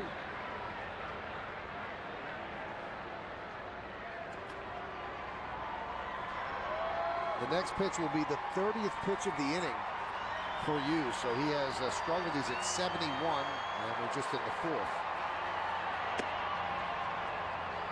Count 1-2.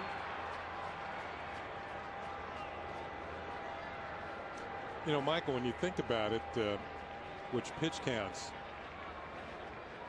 being such a prevalent part of the game nowadays, it's almost like one bad inning, or if you have 2, they're going to blow you out of the water as a starting pitcher. Swing and a miss. So Hughes finally gets out of the inning. But 2 runs on 4 hits, no errors, and 2 men left. We go to the 5th.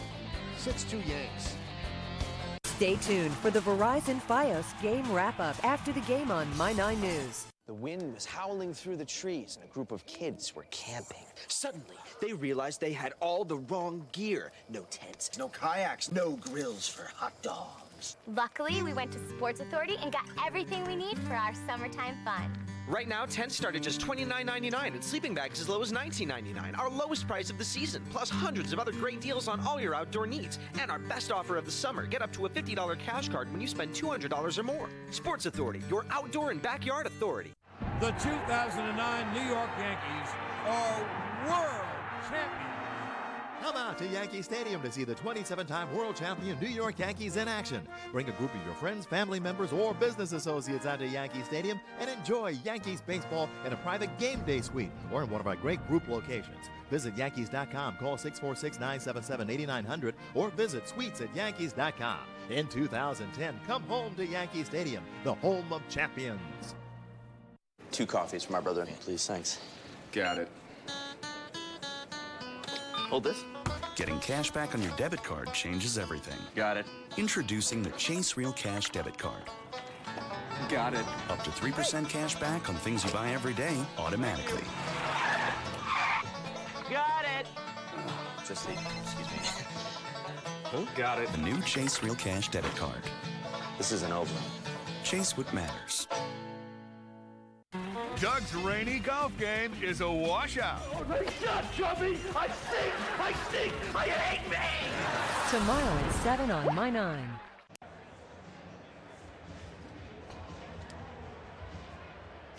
Yankees lead 6-2 as we go to the 5th inning here at Oriole Park at Camden Yards. Each team with 7 hits. Mark Teixeira, 2 for 2 tonight, leads off. And there's a strike. Orioles again with the extreme shift. 3 infielders on the right side. Second baseman Lugo playing shallow right field. See, there's an example of what I'm talking about. That pitch wasn't, I thought it was a ball, but by swinging at it, he puts himself in a hole. No balls and 2 strikes. And it's almost as if he's getting himself out. You'd like to have that third hit in the game. There's no doubt about it. But make them throw strikes.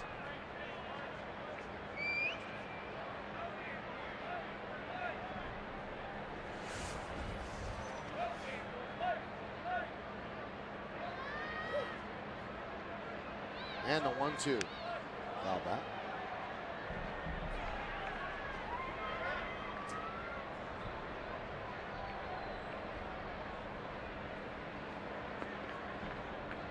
First 22 games, a month of April, 136. Next 16, 333. Last 22, 05.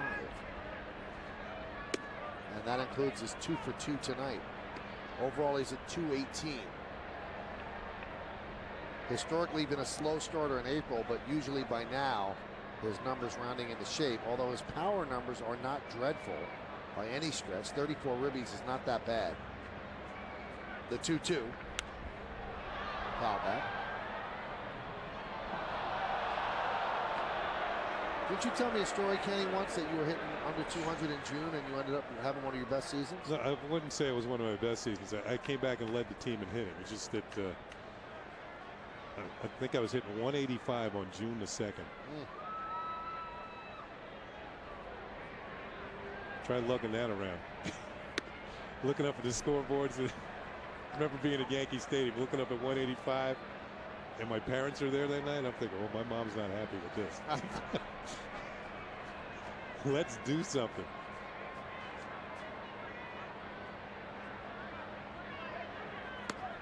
And he worked a walk. There are 2 teams that tackle the toughest crimes to hit New York City. Watch back-to-back episodes of Law & Order, Criminal Intent, every Monday night starting at 8 p.m. and Law & Order, Special Victims Unit, weeknights at 11:35. It would be a crime to miss them on My 9. That was the year I got called in the office. What'd they say? It wasn't they, it was Earl. He was, I was already batting 8th. After 9th, where can you go? To the bench. Right. And he wanted to know what was going on. I don't know. I can't tell you. Just not hitting the ball. And he asked me if I wanted a day off, and I said no. Because if somebody got 2 hits while I wasn't playing, they were going to play the next day. And I think I went 0 for 4 again, but then shortly thereafter I got hot. I think I hit 330 something for the rest of the year.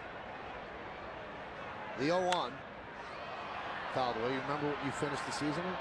I believe it was 278, which actually led the team. And I got a hit my last time up in the season to lead the team in hitting at Fenway Park. And I knew I needed a hit.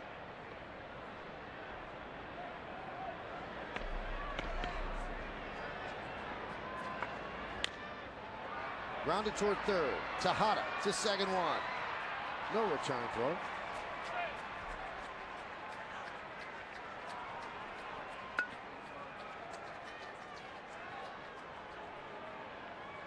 Should watch A-Rod closely when he has to sprint. He has a little groin problem. A little stiff, and sometimes you break out of the box trying to avoid a double play, and that's where problems come up. And he looks all right. Ball wasn't hit all that hard. I don't think they were going to turn 2 anyway. Here's Robinson Cano.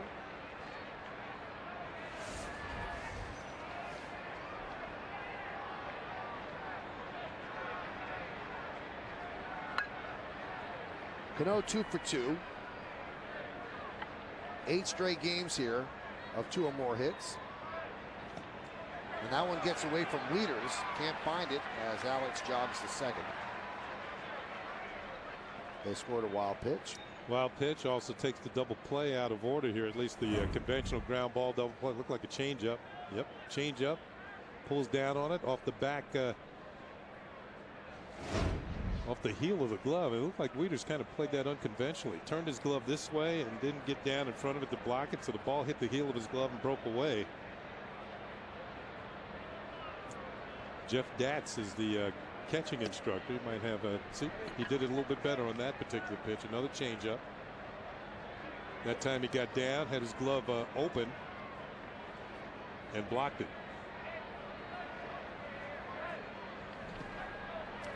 The gentleman in the background right here is Gary Allenson. He was called up. He was a AAA manager for the Orioles, former Red Sox catcher, and he too can be a catcher instructor. He's now the third base coach for the Orioles, and you know, he too might get an interview. Allison's done a pretty good job managing in the minor leagues. Now, they said if Samuel is the manager for the remainder of this year, they have. No, they haven't said. All right, so they could interview somebody and say, you're the next manager. Supposedly they are talking to people right now. Andy McPhail. Cano with first base open. Ends up working a walk. About 45 miles away from Oriole Park, Nationals Park, where Steven Strasburg is making his major league debut. His team leads 4-2 as we speak in the bottom of the sixth. He's gone 6 innings, 4 hits, 2 runs. How about that, Kenny? No walks and 11 strikeouts. He's thrown 81 pitches, and they say they would stop him at 100. We'll see if he comes out for the 7th inning. But so far, crackling fastballs, good changeup, and an outstanding curveball. And he's got 3 out pitches, and he throws 98 consistently, Kenny. It's not like he has to jack it up for 98. He's 98, topped out at 100 so far tonight. Yeah, the most impressive thing is 11 strikeouts and no walks. I mean, this is the 21-year-old pitcher. These are big league hitters now. Frank Mata warming for the O's as Rick Kranitz has his say with Millwood. 95 pitches for Millwood, so only the 5th inning, very high pitch count. 1st and 2nd with 1 man out, and here is Posada. 0 for 1 with a walk and a run scored. Soft ground ball towards second. They'll get 1 and no return throw as Alex Rodriguez moves to third.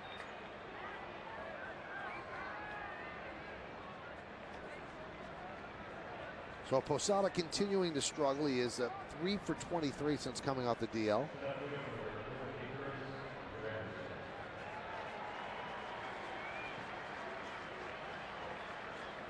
$11 strikeouts in your first major league appearance. And you're right, the most impressive thing is no walks. Yeah. You got to figure he's a little nervous. You would think. Yeah. I think I'll strike out 11 guys. He made 1 mistake, a 2-run home run to Delwyn Young. 1st and 3rd, 2 men out. Yankees leading 6-2, looking for more here in the top of the 5th. Here's Granderson, who had a grand slam his last time up. 1-0. Tonight's sweet swing of the game brought to you by Hershey Park, Kenny. Sorry I jumped it, but so did Granderson. He jumps a slider. He wasn't sorry he jumped this one. A grand slam onto the flat court here at Camden Yards. So he kissed that one goodbye. Oh, my goodness. Oh. You know, Hershey Park is not that far from here, about an hour and a half. From here? Up near Harrisburg, Pennsylvania. Want to go tomorrow morning? I don't think we have time to get up there and get on all the rides. Maybe buy a few chocolates and come back. All right, let's do that. They got 2 great golf courses up there, too, the East and the West. Very nicely named, creative. The 1-1 popped up. Tejada in foul territory makes the play, and that'll do it here in the 5th. No runs, no hits, no errors, and 2 men left. At the end of 4.5, we're halfway through, 6-2. Jeter, the guy's got an edge. Derek Jeter? That guy's got an edge. Oh, definitely an edge. He's got an edge. Totally. Porque tiene un edge. Jeter, you know he's got an edge. He so has an edge. He's got an edge, baby. And I got it with this cool panoramic Vista roof. Lease a Ford Edge for $259 a month and enjoy a 24-month subscription to Sirius at no extra charge. Unbelievable. I've never seen anything like it. Only at your Tri-State Ford dealer.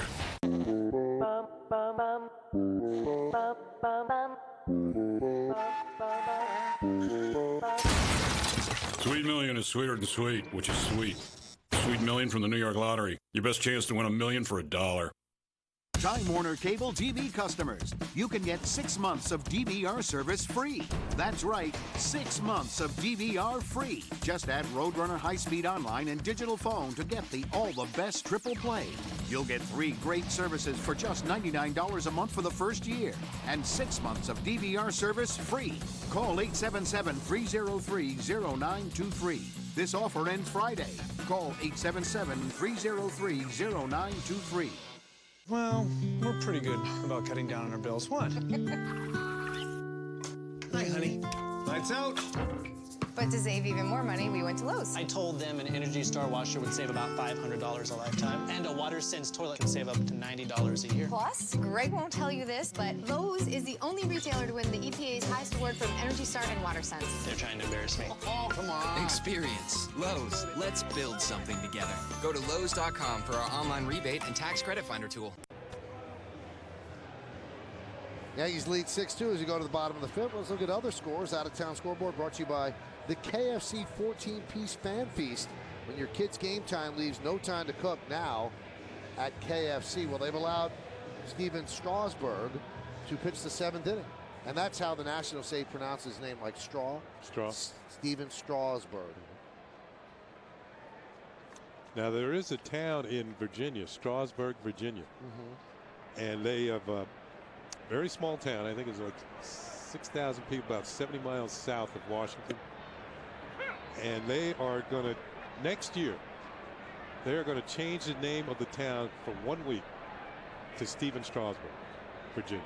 Nice. And they're going to have him come to town and ride on the back of a fire truck, as they do in all the small towns in America, and honor him sometime next year. Or maybe even this year. I Maybe heard tomorrow. Maybe tomorrow's right.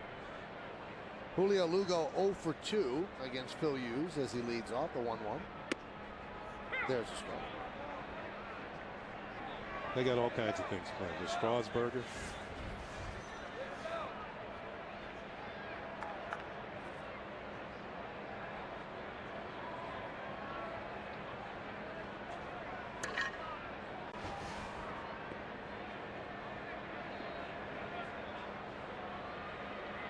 Now, you would think that the Nationals' success, as that one's looped into right field, and Swisher again was playing deep, who were playing on a hop, so Lugo leads off with a single, that would be a terrible thing for the Orioles. One way yes, one way no. Obviously, there's a finite amount of fans, so maybe you lose some of them to that side. But Peter Angelos owns the network where the Nationals are televised, so the more ratings they get, the better he does, I'm sure. Yeah. Peter Angelos, the owner of the Orioles. It's I mentioned earlier, this is the first time that both teams have been home at the same time this year. Here's Miguel Tejada. And just to finish the point about the network, that was one of the ways they got Angelos to agree to waive territorial rights. And he got to put them on his network. But the Orioles, I think the Nationals will never get the lion's share of the profits. Right. Yeah, the Orioles will get the majority of the profits from the network. The 1-0. There's a strike to Tejada. Tejada is 1 for 2 tonight.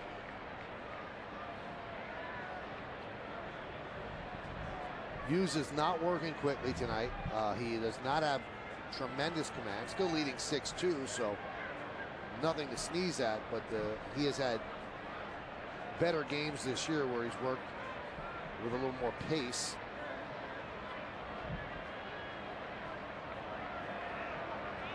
I wouldn't say he's laboring, but he's certainly not coasting. Yeah, he thought he had a strike on that last pitch. His pitch count is now up to 80.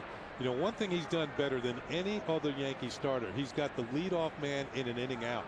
And that 76% of the time, he's gotten the first man out in an inning.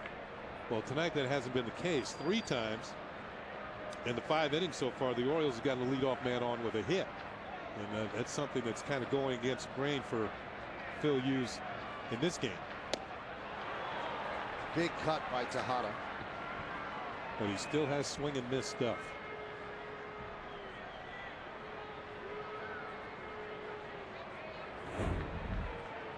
There's a swing and a miss. And it looked like that cutter again. Seems to break it out at the right time. Cervelli's just waiting for it. It's like the secret weapon hiding in the weeds.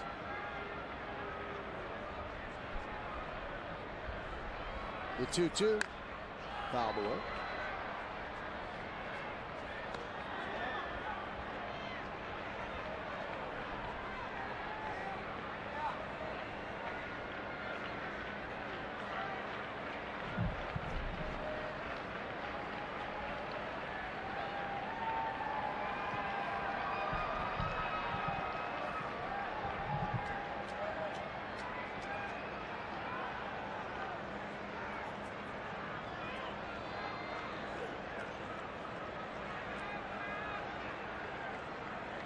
And the 2-2.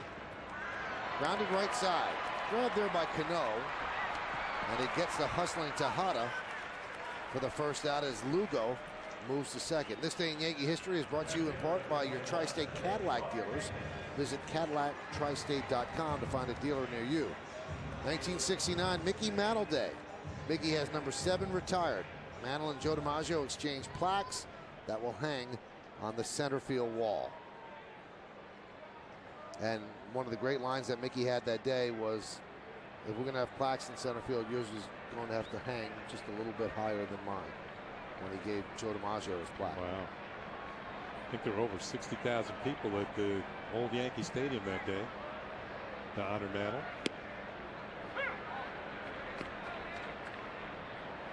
Did you ever see Mantle play when he was Mantle, like from 64 under? Or you too young? You remember him? We had a television. Did you see him live? At the stadium? Yeah. Yeah. He's a great player. That one's popped up. Rodriguez. I just missed because he retired in 60. His last year was 68, and I was just 7, and I don't have any memories of him playing. He was amazingly fast and could hit the ball further at that time, further than anybody. Maybe Harmon Killebrew was up there with him, but man, he could hit a ball a long way. Almost hit a ball out of Yankee Stadium, off the facade in right field, and just a leader, just a leading type ball player. We're speaking of the Nationals back in those days. The Washington Senators were in the league, and that's the movie Damn Yankees. Yep. And Joe Hardy. Yeah, Joe, and Strasburg is like the modern day Joe Hardy. Pitch to Wigginton is a strike. And Joe Hardy was the character in that Broadway play, and Milvey, Damn Yankees, who sold his soul to the devil to play for the Washington Senators to try and beat the Yankees, and got his powers from the Netherlands, and it really was a great player for a short period of time. Is that where the Devil's located, in the Netherlands?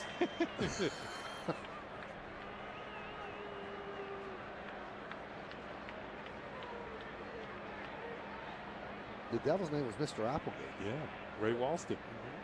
In the movies. I remember Yogi was in that movie, and Mickey Mantle, and several of the Yankees. Fouled away.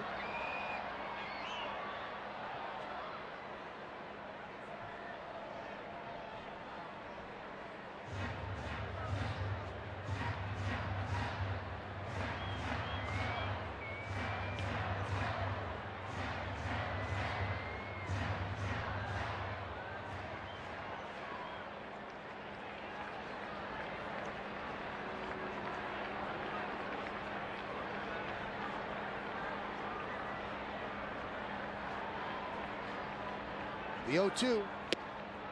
Outside, 1-2. Yankee runs have come via the long ball. In the second inning, a 2-run home run by Nick Swisher. And in the third inning, a grand slam by Curtis Granderson. Orioles chipped away 2 in the fourth. That's where we stand right now, bottom of the fifth, 6-2. Orioles have actually out-hit the Yankees 8-7. Count 2-2 to Wigginton as Lugo is at second with 2 outs. Yankees on the last leg of a 2-city road trip, 3 in Toronto, and this starts a set of 3 against the Orioles.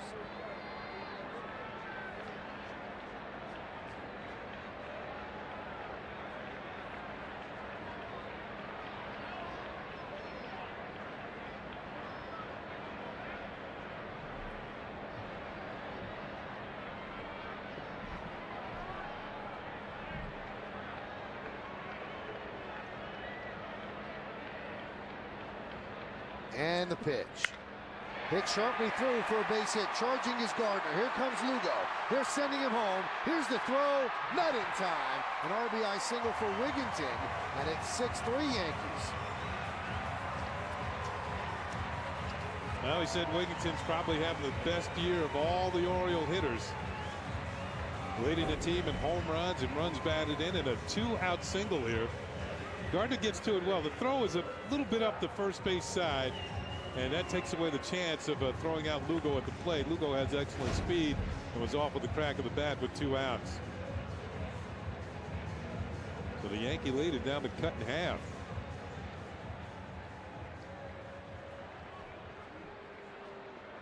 Six nothing has turned to 6-3, and here's Luke Scott. He is 1 for 2.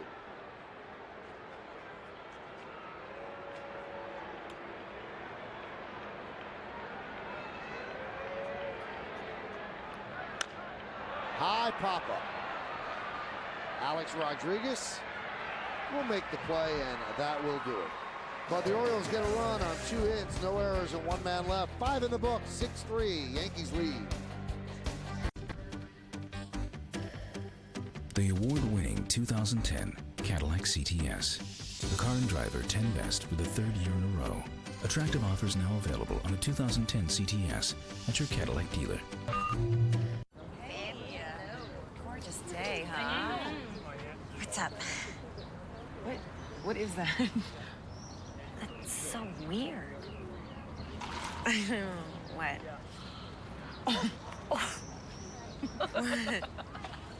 We're your friends. Summer's here, and McDonald's is on the way. Pick up 32 refreshing ounces of sweet tea for just $1 and sip all day long. Can a smartphone reach the 4 corners of the earth? Can it make unlimited Skype-to-Skype calls to any country without using any minutes? Hello? I am anyone on Skype. Droid can with Skype Mobile, one of thousands of apps that can run with other apps from the ever-expanding Android market.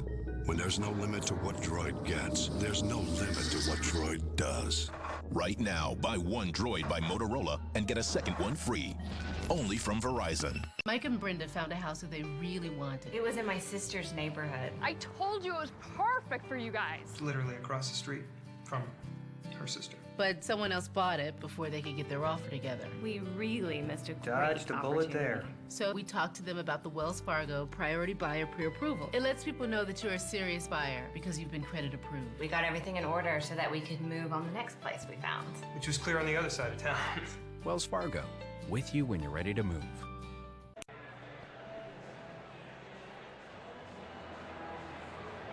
Welcome back to My 9 on the Honda scoreboard. Yankees lead 6-3. Sun setting over the city of Baltimore. And here at Camden Yards, the Yankees are leading 6-3. Kevin Millwood's still in there.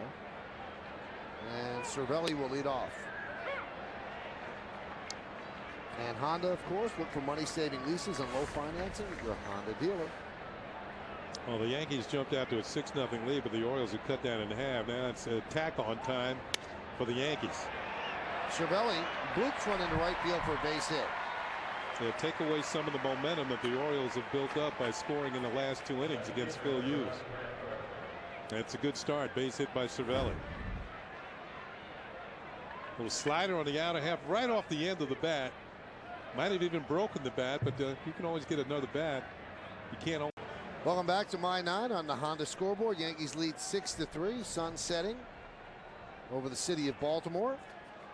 And here at Camden Yards, the Yankees are leading 6-3. Kevin Millwood's still in there. And Cervelli will lead off.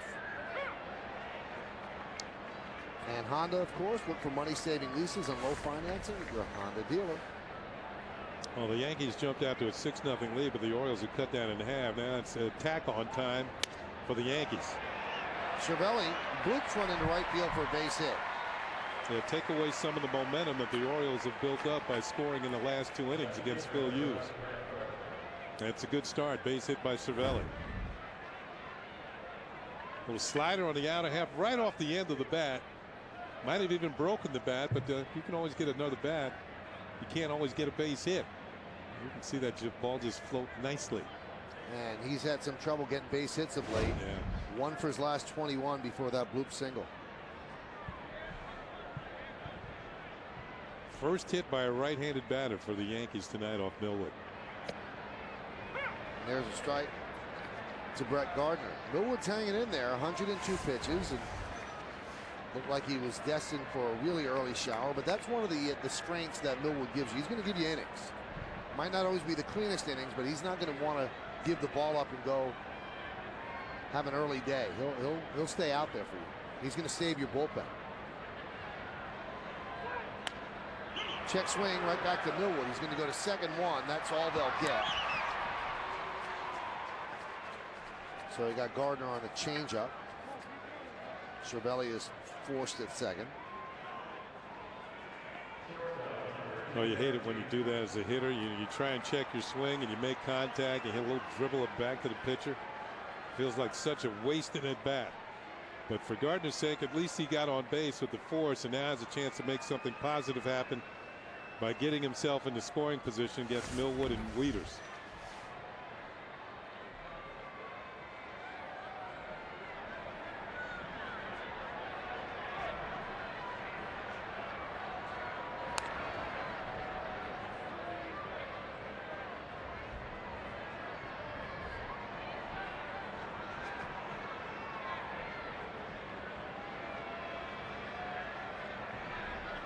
Jeter is 0 for 2 with a walk and a run scored.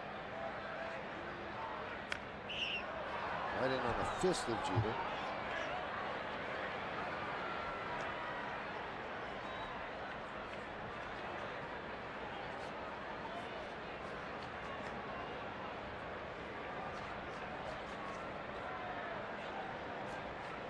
Saw something interesting just happen there.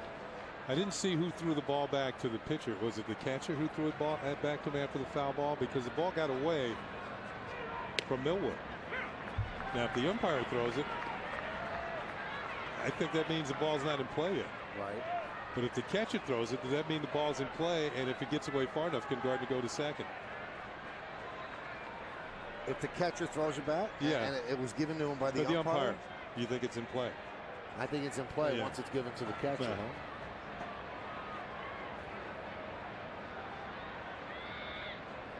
The 0-2.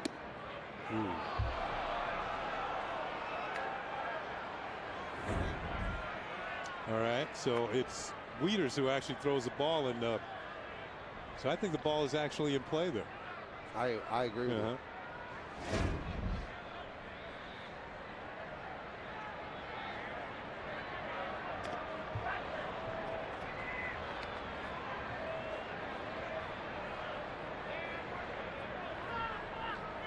Along with Ken Singleton, I'm Michael Kay. You're watching Yankees baseball here on My 9. We're in the 6th inning. Yankees lead the Orioles 6-3, first game of a 3-game set. And we thank you for spending part of your Tuesday evening with us. I know you have a lot of other choices, and to choose us, we do appreciate it. I think Millwood's not really thrown over there yet to pick Gardner off, just to keep him close.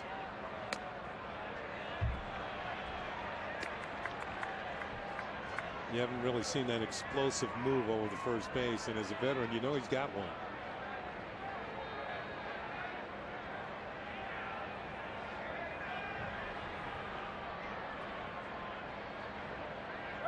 Runner goes.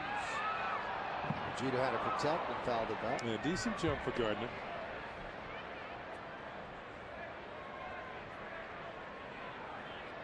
Well, here's the final line on Strasburg. 14 strikeouts in 7 innings.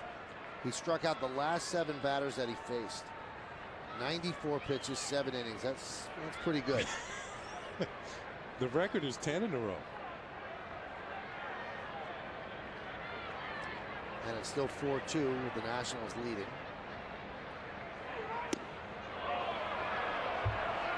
The record is 10 in a row, and it's held by Tom Seaver, who beat the San Diego Padres in San Diego and struck out the last 10 men he faced in a game. Mark Hendrickson, 1 for the O's. That is impressive. 14 punch outs. Runner goes. Ground ball and through for a base hit. Gardner slipped. Now Markakis comes up throwing. Got him. Once Gardner slipped, he was kind of caught in no man's land, decided to go to third, and Markakis sports a really good arm and right.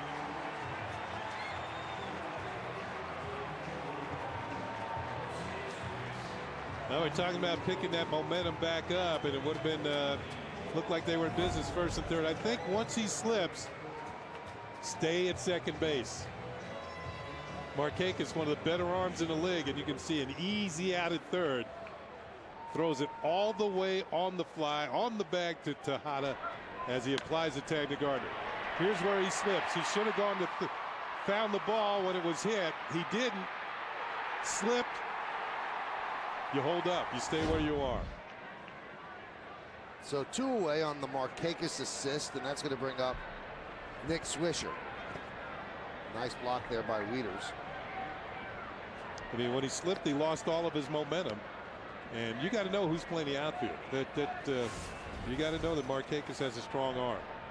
I think he wasn't sure if the ball got through, and then in his haste to pick up Rob Thompson, the third base coach, he slipped. The ball was behind him, so it was hard for him to pick it up, whether or not the second baseman had grabbed it. Look out.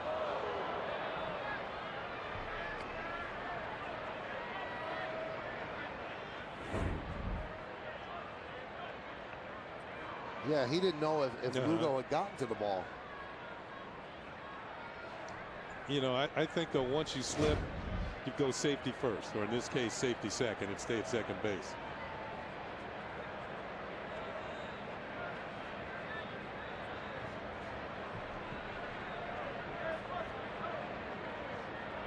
Millwood at 112 pitches.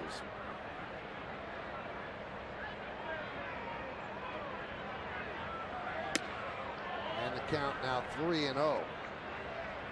You've got the switch hitter Teixeira on deck. You've got Hendrickson ready in the bullpen.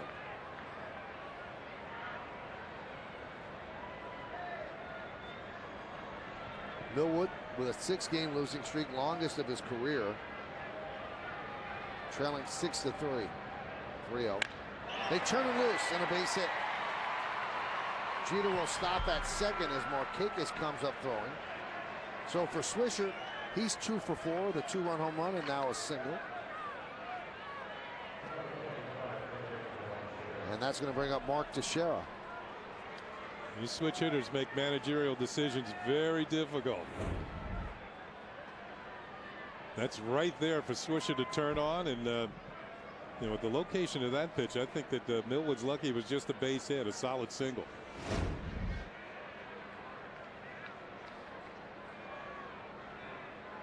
There's Rick Kranitz out to the mound. This copyrighted telecast is presented by authority of the New York Yankees and may not be reproduced or retransmitted in any form, and the accounts and descriptions of this game may not be disseminated without the express written consent of the New York Yankees. So a long talk there by Kranitz. This is where a starting pitcher is very vulnerable. He's getting tired. He's 114 pitches. Given up 3 hits in this inning already. He has not retired Teixeira yet tonight. 2 singles and a walk. But Juan Samuel is going to let him pitch to Mark Teixeira.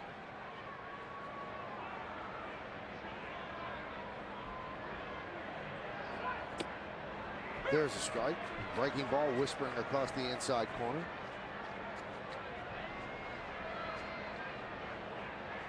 A lot of the left side is open as Mata has now joined Hendrickson. Mata was warming earlier. Pitch is low. Because with a runner at second, Tejada can't play short. He's got to play closer to the bag, and the shortstop is Torres on the second base side of the bag, so there's a lot of room on that left side. But Teixeira has been either unwilling or unable to go that way, even during this slump.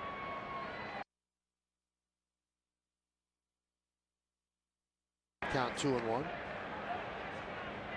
Big spot in the game for Millwood. He knows he has to get Teixeira.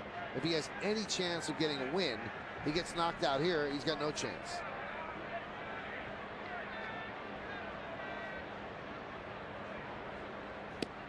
And now the count 3-1. Yeah, this might be his most dangerous pitch of the night coming up here. You saw him go 3-0 right down the middle to Nick Swisher, right?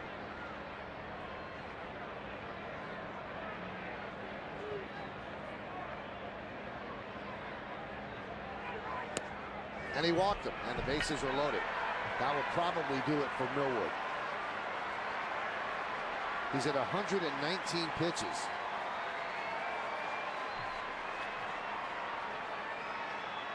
And Juan Samuel is going to go to the bullpen. He's going to call on the right-hander Mata to square off against Alex Rodriguez with the bases loaded and 2 outs. Yankees lead 6-3. Stay right here. Well, if you want it, a lot of that fun, sweet fun, then come and get it. You know that Hershey is the one. This May and June, book our Kids Stay, Play, and Eat Free package at the Hotel Hershey or Hershey Lodge. Kids 17 and under receive free breakfast, admission to Hershey Park, and more. Packages from $335. Hershey, the sweetest place on earth. Call 1-800-HERSHEY or book your getaway today at HersheyPA.com. I have 4 boys. It's time to get up. Mornings are a little hectic around here. We like to describe our house as a happy chaos. They go through a lot of milk and a lot of cereal, and we eat more waffles than you can possibly imagine in this house. We know feeding a family can be expensive. Now, when you buy 6 gallons of milk with your Stop & Shop card, you get the 7th free. It's more savings every time you shop, only with your Stop & Shop card. My name is Sarah Christie, and Stop & Shop works for me. I've always wanted to do this, sir. Buckle up. Mario, there's a big left turn coming up. Funny. Mario, I kind of have to go to the bathroom. We have a left turn coming up. I got it. Crosswalk. I see it. I'm hungry. Honda performance lives in our race cars and in the Accord and Civic Coupes. See your Honda dealer for special offers or go to shophonda.com and enter for a chance to start an IndyCar race with Mario Andretti.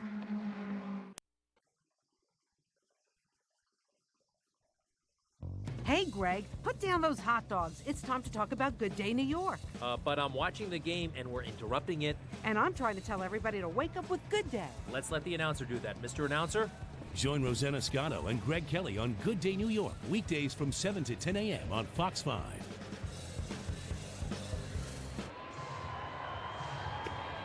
Well, now Kevin Millwood has to become a spectator and hope for the best from his bullpen. And they bring in Frank Mata in a tough situation. And the call to the bullpen is brought to you by Fios, Verizon Fios. And that call was made by Samuel, so it's going to be Frank Mata against Alex Rodriguez. Yeah, Mata was the closer down at the AAA Norfolk, and this is his 5th major league appearance.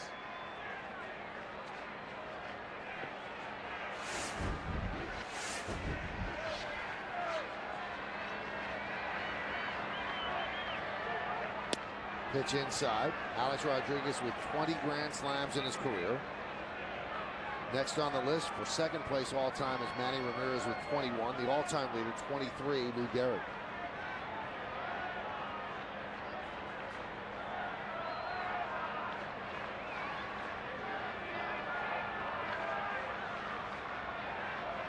And the 1-0. Ooh, nice scoop there by Wieters. We mentioned the call to the bullpen brought to you by Verizon Fios TV, internet and phone. This is Beyond Cable. This is Fios. There's Eddie Murray now calling some games for the Orioles. And he is the hitter that A-Rod just passed. Eddie had 19 career grand slams.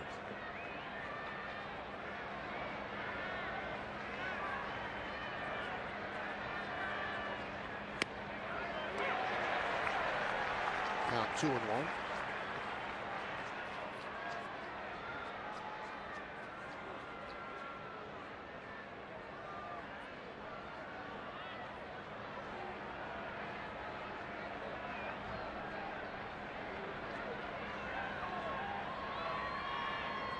The 2-1. 3-1. No place to put A-Rod. Well, if you're Alex Rodriguez, you're looking for something near the middle of the plate and let it fly. Mata, as you said, Michael, no place to put him. He's going to have to throw the ball over the plate. You have to have discipline as a hitter. If he makes a great pitch either on the inside corner or the outside corner, you can afford to take it. Make him try and do it again. Swing and a miss. Good sink on that one.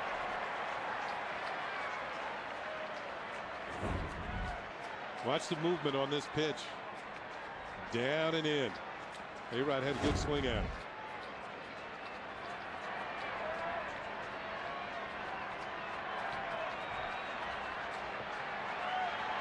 Noah threw 119 pitches. Runners will go. 3-2. He struck it. Nope, he foul tip. Leaders could not hold on. So A-Rod stays alive. Yamato was walking off as if he had struck him out. How close? It's almost a carbon copy of the previous pitch. A-Rod just gets a piece of it.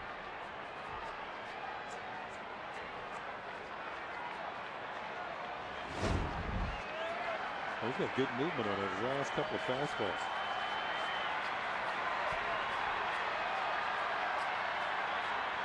Runners go again, and that one is grounded to Tejada. Across the diamond, and they get A-Rod, so a good job by Mata. No runs. 3 hits, and the bases are left loaded. We go to the bottom of the 6th. Toyota customers are extremely loyal. In fact, Toyota's great fuel efficiency and dependability have helped earn Toyota the highest owner loyalty of any vehicle manufacturer. Now, get a 2010 Corolla, the world's best-selling car, with 0% APR financing for 60 months. Or lease a 2010 Corolla for just $149 a month. Now's the perfect time to get into a new Corolla. So see your Toyota dealer today. Toyota, moving forward.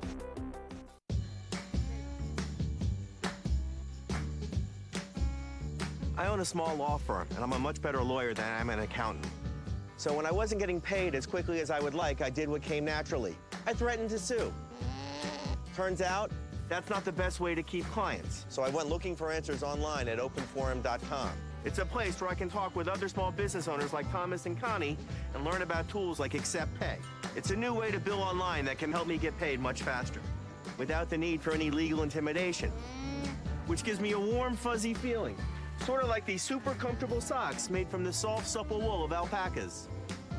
Looking good. Thank you. Owners are asking questions. Owners are getting answers. And American Express Open is building the tools they need. Tools like Accept Pay, which lets owners take their accounts receivable online. Accept Pay. Invoice digitally, get paid faster.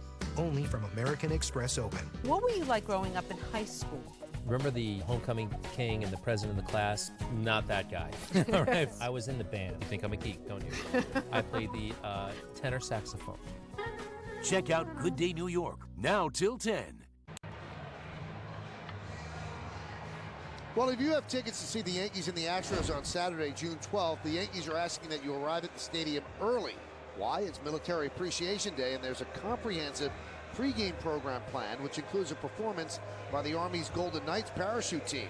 The ceremonies will begin approximately at noon with the Yankees against the Astros to follow at 1:05 p.m. So if you have tickets to the Yankees against the Astros game on Saturday, June 12th, be sure to arrive early.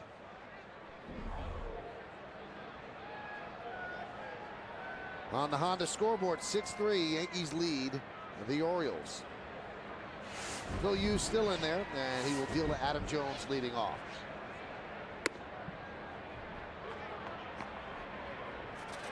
Count 1-0. 93 pitches for Hughes.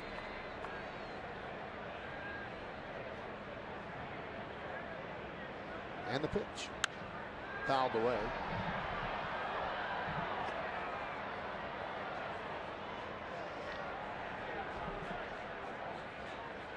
David Robertson warming.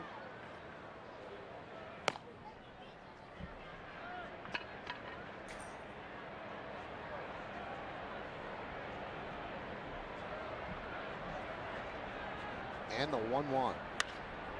Driven out to right center field and deep. But Swisher has room and will make the play for the first out. So Adam Jones is flied out to left, center, and now right. 3 fly ball outs.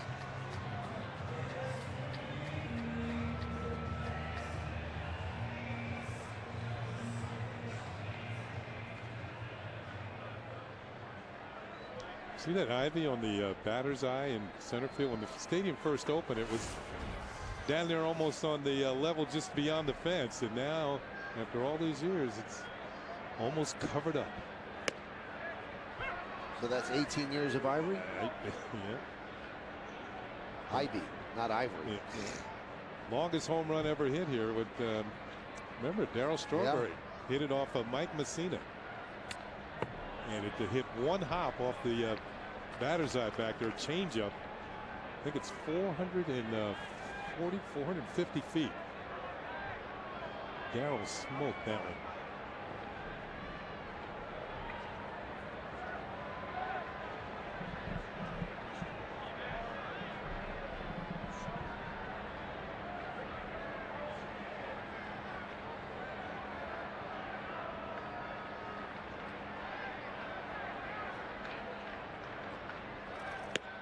Strike three. Leaders down looking.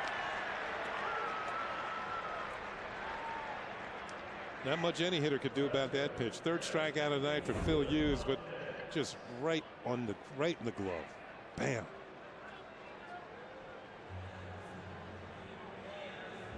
You saw Cervelli set up, took his whole body to the corner to give Hughes an even better target. Here's Montañez. It seems like Hughes is more in command this inning than he's been all game. You know, I know he knows his pitch count is getting up there, and it's almost as if he smells the finish line. Turn it over to the bullpen, let him take it from here. I'm sure he would have liked to have gone at least one more inning. His last start against the Orioles at Yankee Stadium, he went 7 innings. Off speed pitch for a strike. But his pitch count getting 100 even.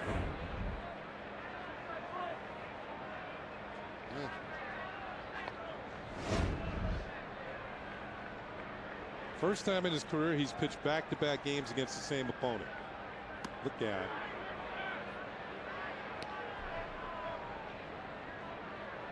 He has a chance to come away with a couple of victories.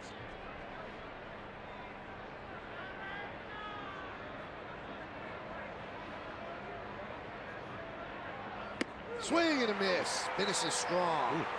A 1-2-3 inning, striking out the final 2 batters. Let's take this baby to the 7th inning. Yankees lead 6-3 over the O's. When your car becomes an old friend, no one cares for it like your local AMCO guys. Our technicians are experts, so if your air conditioning has lost its cool, bring your old friend into AMCO. People who know call AMCO. AA MCO. Once in a while, something new comes along that is designed to be so sleek and beautiful, it becomes impossible to ignore. Something that makes a clear statement that scratching has its privileges. New York Lottery Black, Series 2. 16 chances to win up to $1 million. It's beautiful. Black is back. Last year, Jamie and I won a $94 million lottery, so we relocated. I have to say, people down here are pretty awesome. Terry here was a sniper in the big one, and Maurice, he dated a pointer sister. 2 pointer sisters. Hi, Wendy. Hey, Jamie. Son, don't mow my lawn.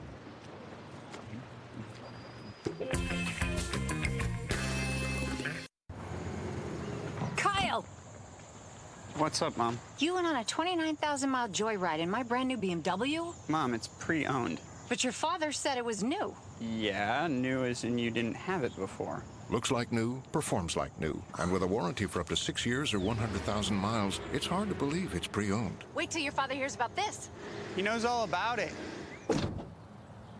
Right now, get no-cost maintenance on a certified pre-owned BMW.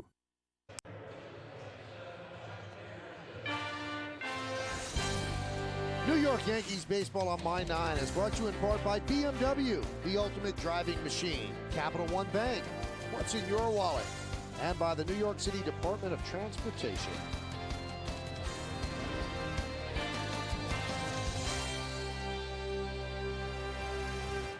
Downtown Baltimore, Inner Harbor, and inside Camden Yards as we go to the 7th inning.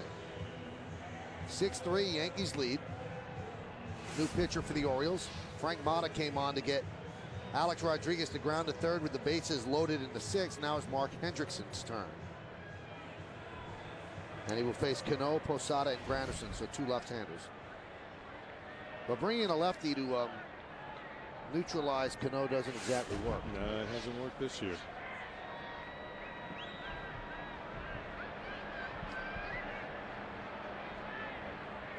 Pitch high. Bringing in anybody hasn't really worked.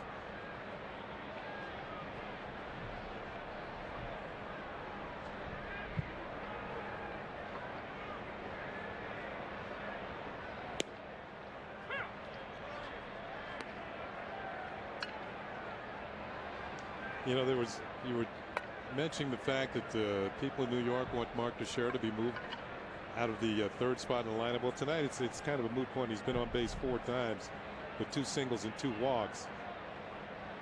But a lot of the talk was moving Cano into the 3rd spot. Right. I don't think you should move Cano as well as he's been playing. Just leave him right where he is.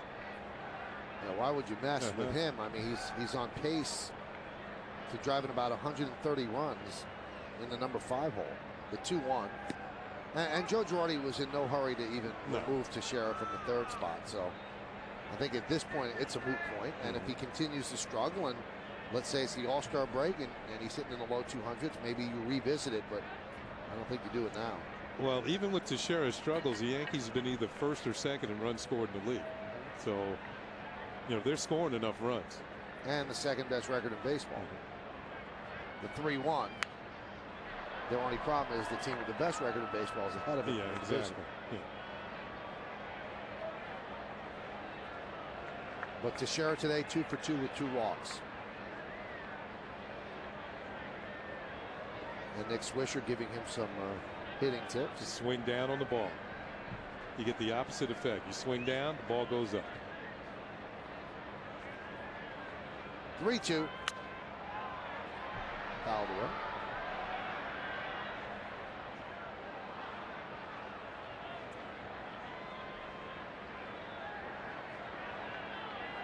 Yeah, talking to some of the Baltimore broadcasters before the game, they were singing the praises of Robinson Cano. Joe Angel on the radio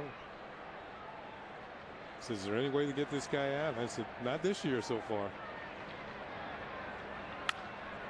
Ground ball and off the glove of Lugo into right field. We'll see if they score that. Probably a hit. Now Cano is leading the American League second baseman in All-Star voting. And voting is now open for the 2010 All-Star Game in Anaheim. You can help send your favorite New York Yankees to this year's All-Star Game by voting up to 25 times at Yankees.com. Visit Yankees.com and you can cast your ballot now for your 2010 All-Stars. Vote early, vote often, vote today at Yankees.com. And the official scorer voted that was a hit. So 3 hits for Cano. He's been on base all 4 times.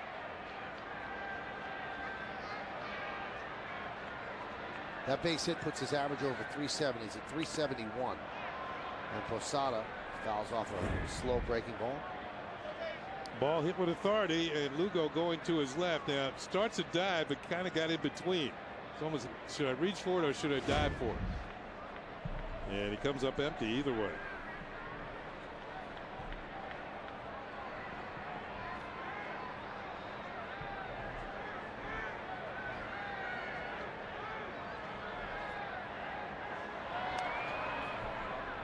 Well, the game in Washington is over. The Nationals win 4-2. And Steven Strasburg wins his first big league start. And he struck out 14 in his major league debut without walking the batter. That might be a best ever. No, because I found out. I'm glad you mentioned. You are the man. That's the most strikeouts in a major league debut since. I'll give you the year and you tell me if you can guess. 1971. 71. Team? The Astros. Whew. They had some hard throwers back in those days. That was about a 50-foot pitch blocked by Wieters and allows Cano to move to second. J.R. Richard, 15 strikeouts in his major league debut for the Astros. Without a walk? I don't know if it was without a walk. Okay. 15 bunch outs. This is about a 50-footer that hits off the chest protector and then the mask of Wieters. He's trying to keep the ball down. You know, J.R. Richards was a contemporary of mine, but I never hit against him. And people tell me I should be glad that didn't happen.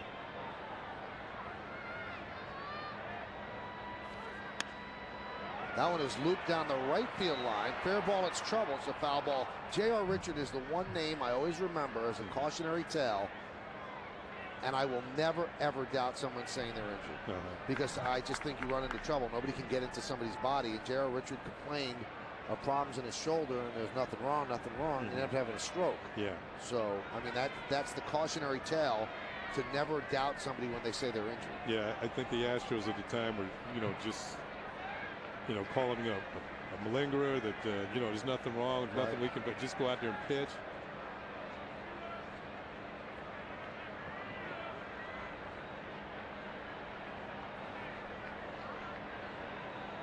Wieters going through a myriad of signs with a runner at second.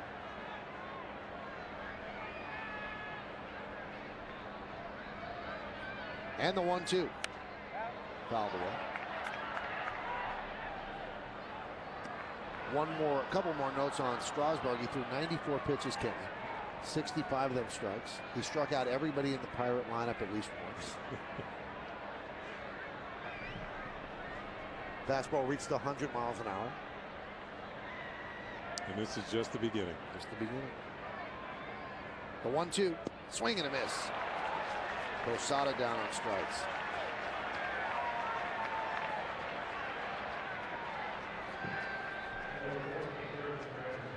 A one away here in the 7th inning. Runner at second.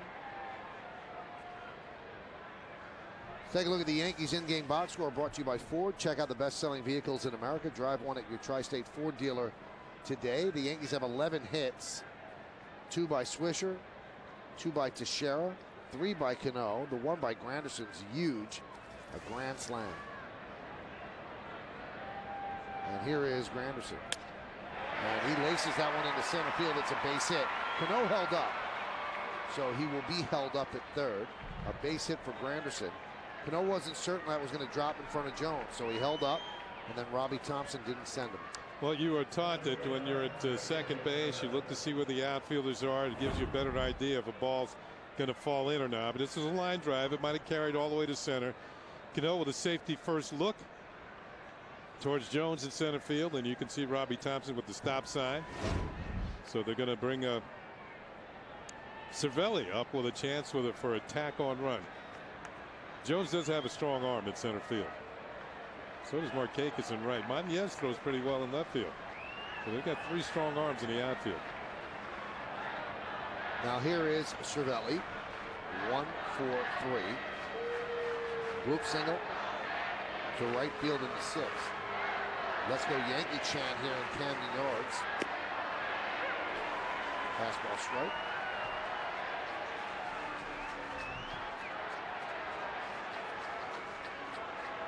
Matt Albers for the O's.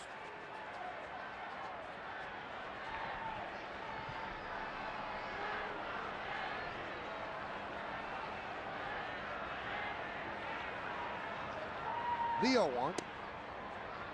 Outside 1-1.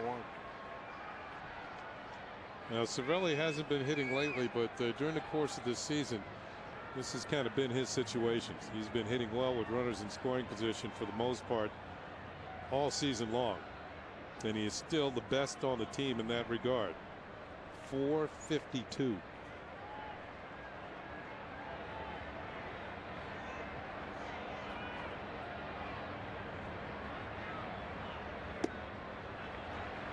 Count 2-1.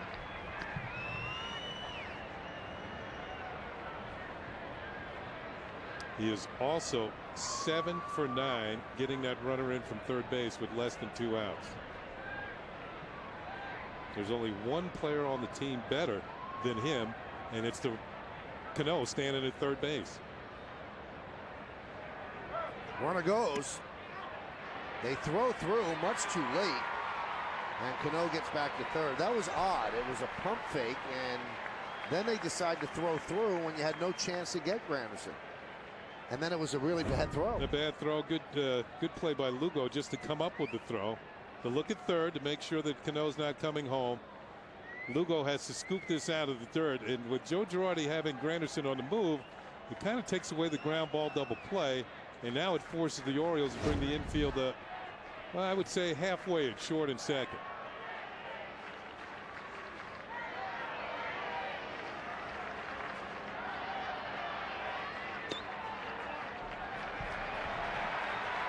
So Cervelli walks, and that's going to bring up Gardner.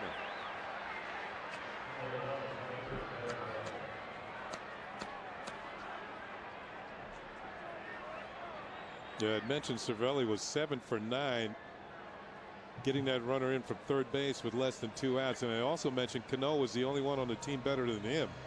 Cano is perfect, 9 for 9, getting that runner in from third base with less than 2 outs.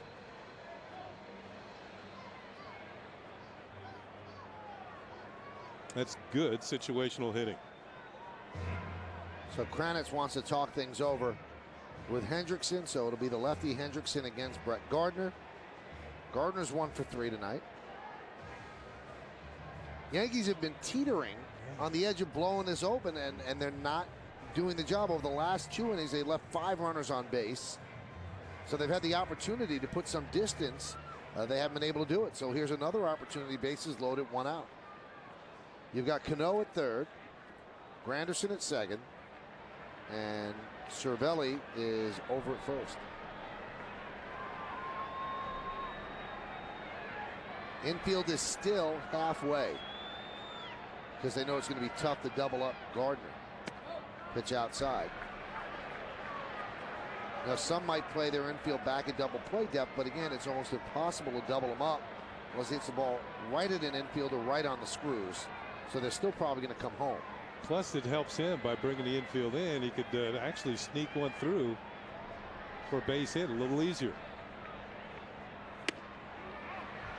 Count 2-0.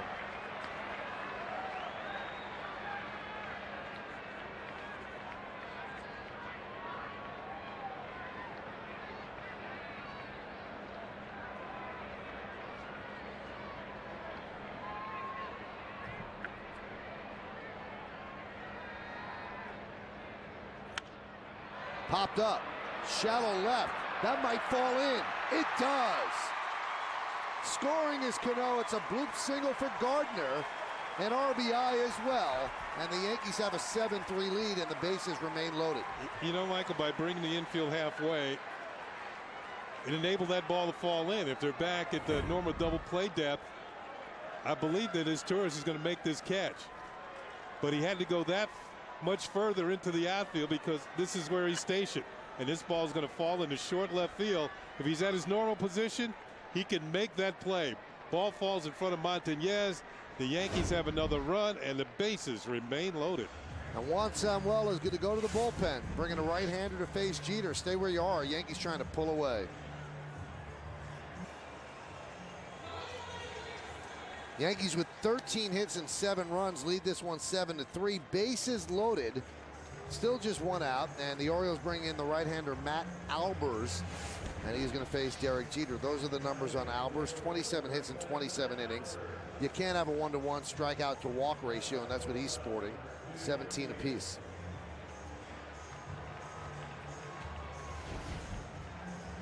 So he's going to have to deal with Jeter. Jeter is 1 for 3 with a walk and a run scored.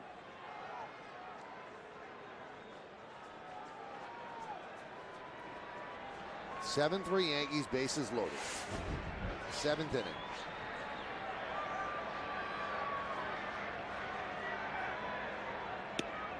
And a strike.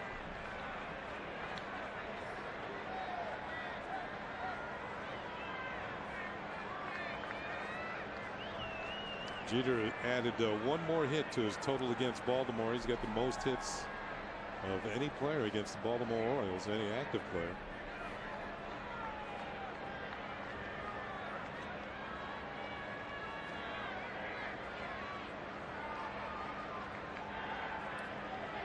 Bottom of the Yankee order has done a lot of damage today. 7, 8, 9 hitters, 5 for 11 with 5 runs batted in.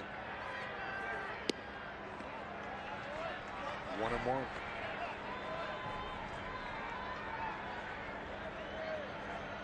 With the bases loaded, Derek has 1 grand slam, but a lot of hits. 348 and 207 at bats. 1-1. The bullpen's been a sore spot for the Orioles all season long. They have recently moved 2 of their young pitchers out of the starting rotation into the bullpen. David Hernandez and Brad Bergeson. They're sitting right. Here's Hernandez, here's Bergeson. Sitting right next to each other in the bullpen.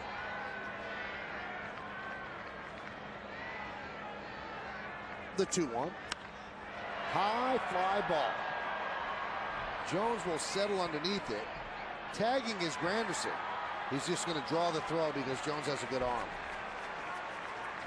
So the fly ball by Jeter, the second out.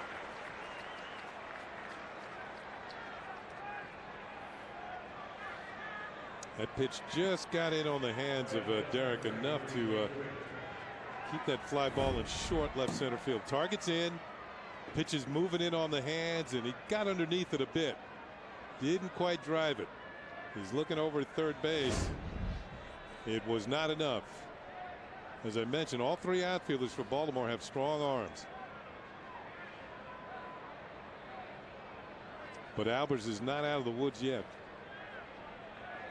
Nick Swisher's 2 for 4. 2-run home run, 420 feet to dead center in the first inning. Crowd of 23,171 had not even gotten comfortable before that ball sailed out against Millwood in the O's. The Yankees have not looked back since then. Off-speed pitch, swung on and missed. Let's go way back to the first inning after a walk to Jeter. The first pitch to Swisher. 420 feet to straightaway center field, and it was 2-0 Yankees.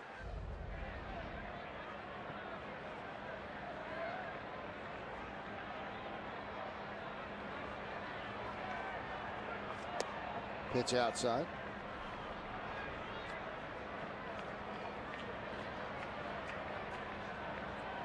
Nick Swisher, a 278 hitter with the bases loaded with 4 grand slams.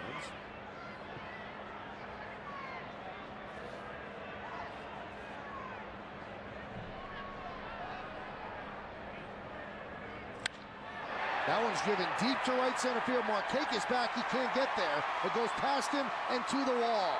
That's going to clear the bases. It's a bases clearing double. 3 ribbies for Nick Swisher, and the Yankees break it open. They lead 10-3. I mentioned that bullpen's been a sore spot for Baltimore all season long. That's when you want to hit a double with the bases loaded with Brett Gardner at first base. Especially with 2 outs. He's off with the crack of the bat, and this one's got gap written all over it. And it also has 3 runs written all over it. Big night for Nick Swisher. 5 runs batted in. Here's Mark Teixeira, and he grounds one foul as Mick Kelleher skips rope to get out of the way. He likes hitting here, that's for sure. 302 lifetime average, 14 homers and 36 runs batted in 31 games.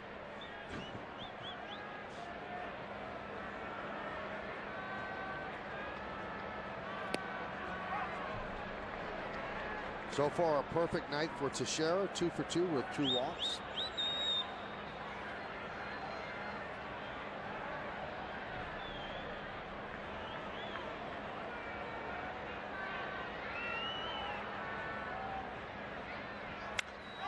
High fly ball, deep right center.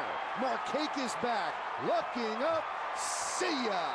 A 2-run home run for Mark Teixeira, and the Yankees lead 12-3. The slumping Teixeira, 0 for 12 coming in, 3 for 3 tonight with 2 walks, and now that 2-run home run.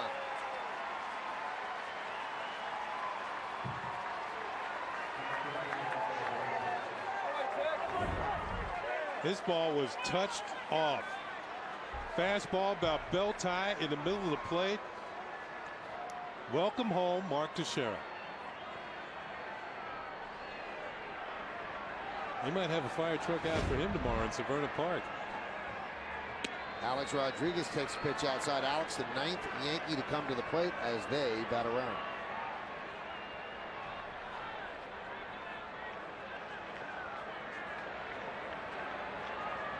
That home run has some fans clad in orange leaving the ballpark.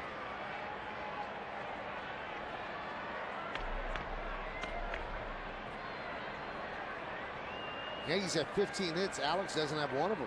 0 for 4. The 2-0. Right in on the hands. Well, I told you the bullpen has struggled.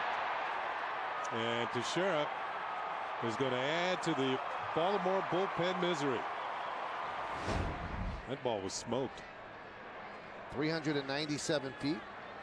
It traveled into the Baltimore night. The 2-1. And the count 3-1.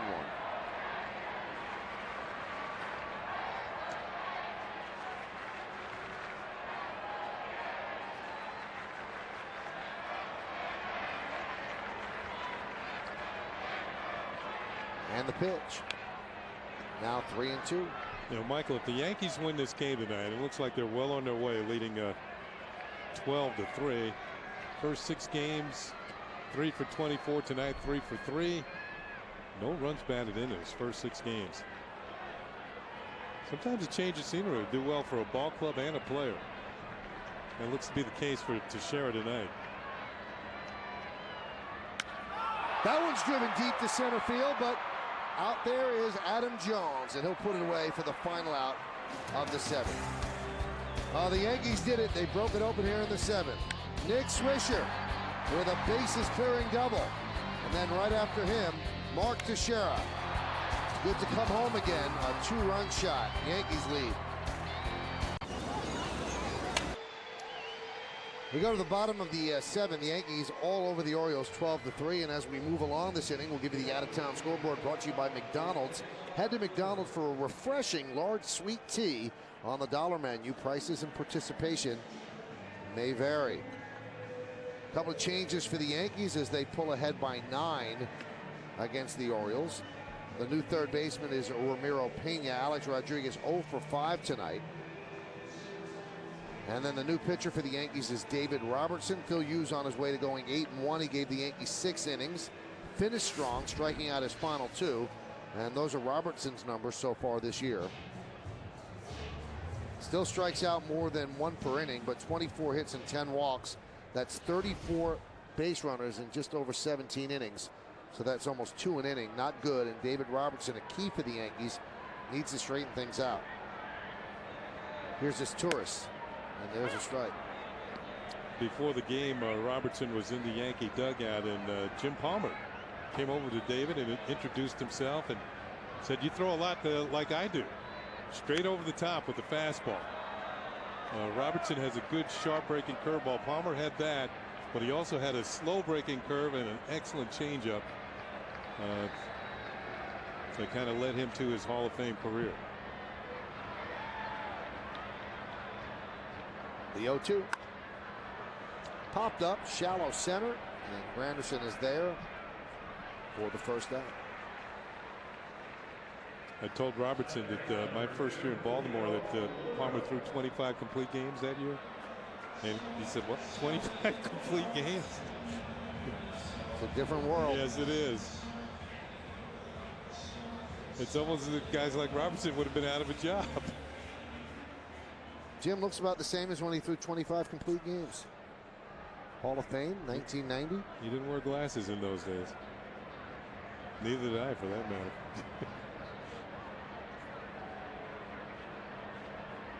Here's Julio Lugo.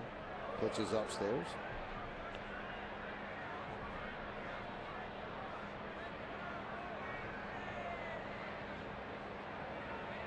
So obviously Palmer's been impressed with Robertson's pitching.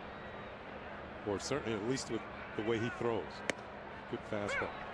I never asked you this, Ken, even off the air. You know, you were teammates with Palmer. Did you guys in the locker room ever get like free jockey brand underwear because he was their spokesman? You know what, now you mention it, we never did. I think you march over there right now and demand some. No, those days are over. The 1-1. You should remind the viewers that this is a long time ago. Yeah. For you younger viewers, he was like the spokesmodel for jockey brand underwear.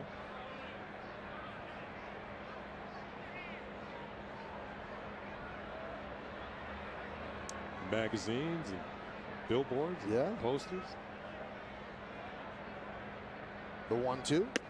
Strike 3. Lugo down looking. That was nasty. Well spotted.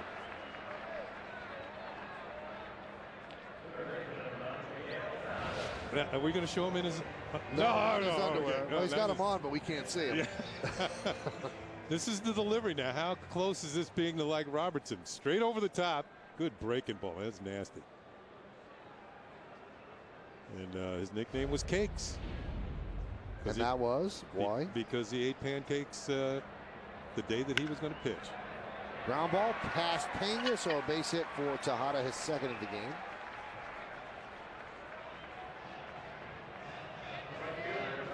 So if I was a pitcher, my nickname would be Bacon. Pretty much. Yeah. Bakes.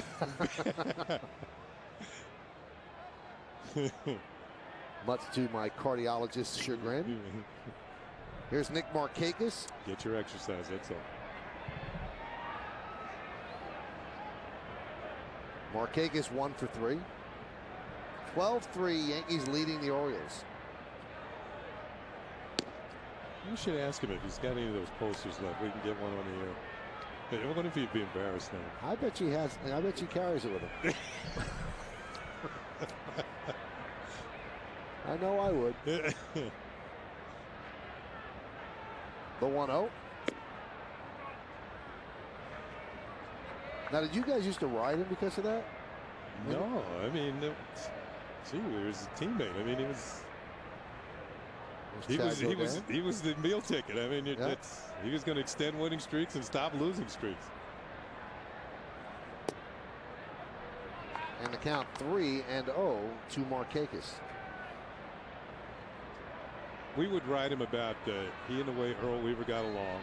We would write him about his penchant for moving the fielders behind him. Like so he would direct them. Oh yeah, you're in the outfield. He'd look out to you and wave. Move over a few steps. So, it got to be a joke on the team. So one day it was my turn to be moved in the outfield. So I'm all set to play the position, and he's waving at me and move over a few steps. I just looked up and waved back at him. There's the strike. Count is full to Markakis. And then when he turned around to pitch, I moved over a couple of steps. That is Earl Weaver's retired number 4 for the Hall of Fame manager. And a lot of people would like to have somebody like Earl back again. But I am telling you the truth, folks. You cannot manage in this day and age the way he did. 3-2.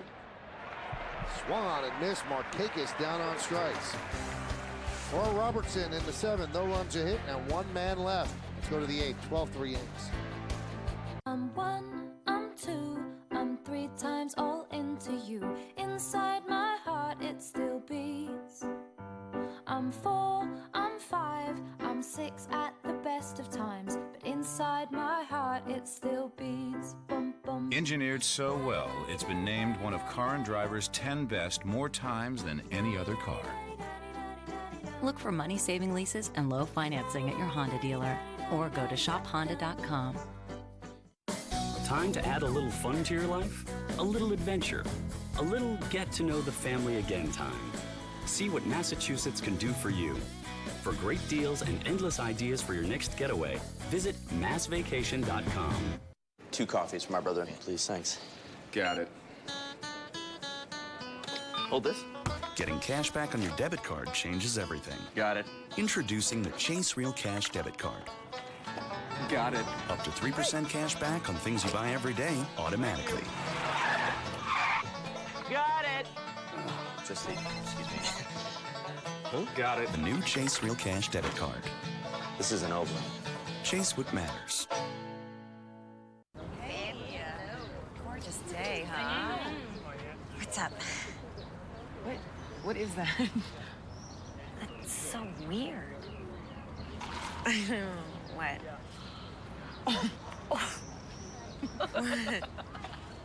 Were you friends? Summer's here, and McDonald's is on the way. Pick up 32 refreshing ounces of sweet tea for just $1 and sip all day long.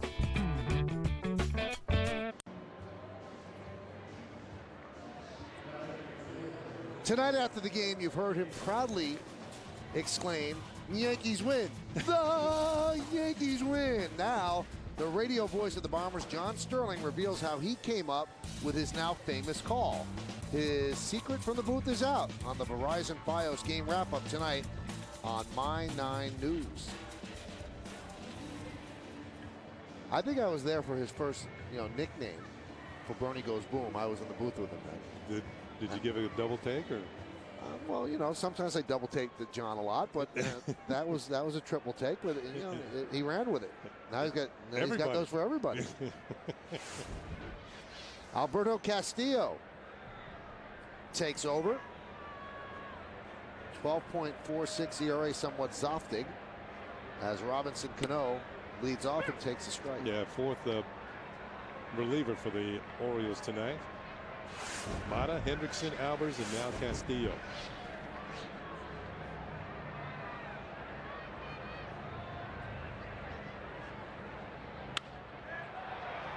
Looped into left field.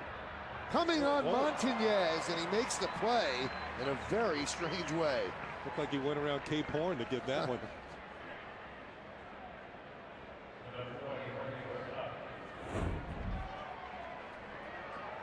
This is the same route that Vasco da Gama took.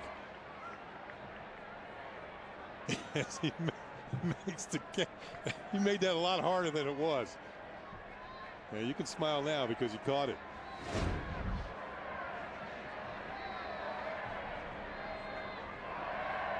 Here's Posada.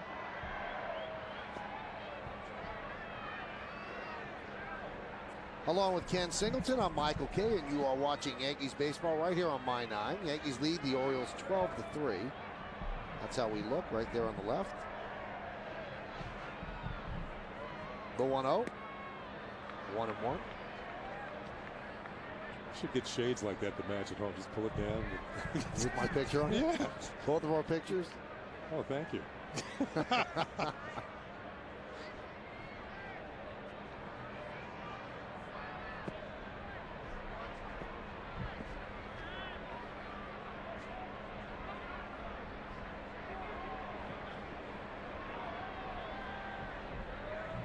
Oh, we're thinking about tack-on runs. It was the 7th inning where the Yankees doubled up their own score, scoring 6 times. Up until then in the 5th and 6th, as Teixeira capped it off with a 2-run homer, they were threatening. Jorge Posada works a walk against Castillo. Nick Swisher's had a big night. 5 runs batted in, 2-run home run, a bases loaded double, driving all 3.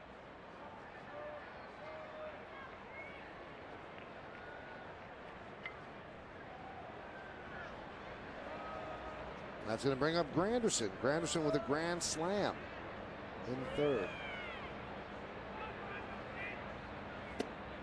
And there's a strike. His single in the 7th significant because he got it off a left-hander. He's hitting better against lefties than he had last year. He was under 200 against lefties. Foul back. Boy, he and Swisher have had the big nights. 5 runs batted in for Swisher, 4 for Granderson, 1 for Gardner, another run. Productive outfield play tonight.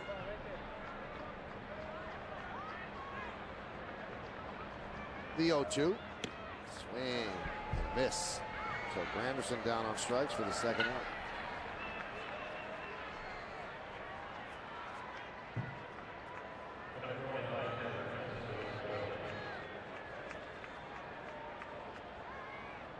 And that's going to bring up Cervelli. Cervelli 1 for 3 with a walk and a run scored.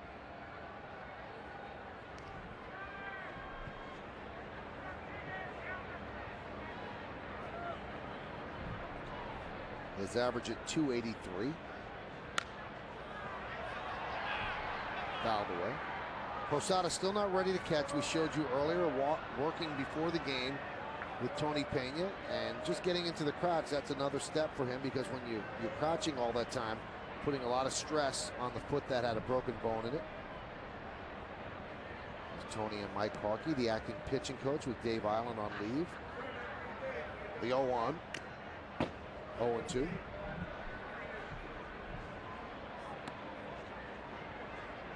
Although I could see them using this lineup a lot, Kenny, because without Nick Johnson, they like Cervelli behind the plate. You've got Posada, who could be a fine DH. They might go with that for a while, even if Posada's able to catch. Moeller stay on the team as the third catcher? I think once Posada is okay. able to catch, I think that they would probably try to send Moeller back down. I'll tell you what, this lineup has looked pretty darn good tonight. I mean, everybody on the team in the starting lineup scored at least one run, with the exception of Alex Rodriguez. Check swing. Did he go? No, he did not, said Jerry Davis.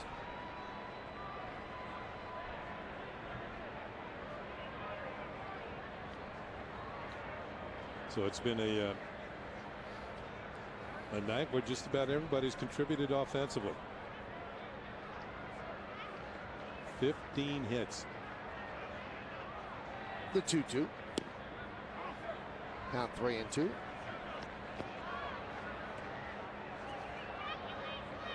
Gardner should be on deck, but he's not. Marcus Timms has come out on deck.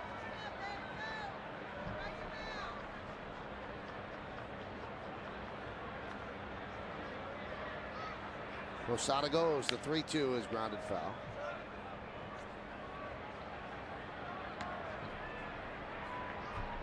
All Yankees, 12-3, 2 in the first, 4 in the third, and then 6 in the seventh. 12-15 and 0, leading 3-10 and 0.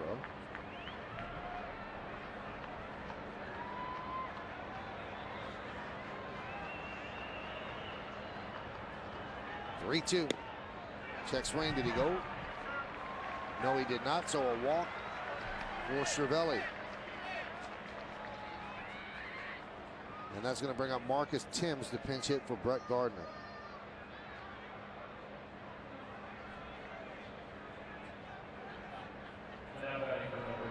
Well, you watch the Orioles, and I mean, they're lifeless, and they can't get outs out of the bullpen. That's a bad combination. That's why their record is what it is.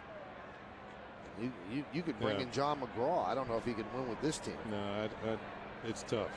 You know, Samuel's been put into a difficult situation. Yeah, sometimes when you change managers, you get an initial boost. You know, the team starts to play better because I think some of the players realize, well, the manager went, some of us might be next. But then they start slipping back.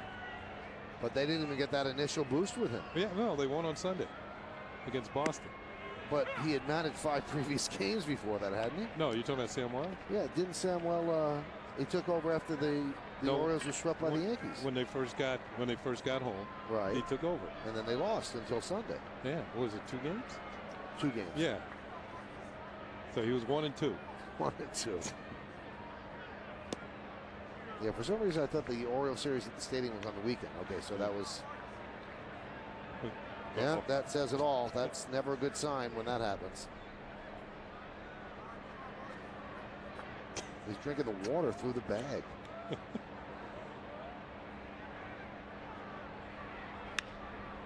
High pop-up.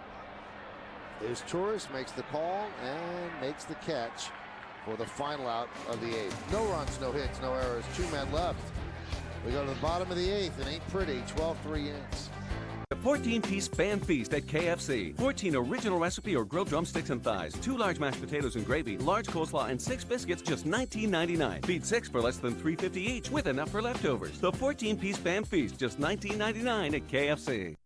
When your car becomes an old friend, no one cares for it like your local AMCO guys. Our technicians are experts, so if your air conditioning has lost its cool, bring your old friend into AMCO. People who know call AMCO. AA MCO.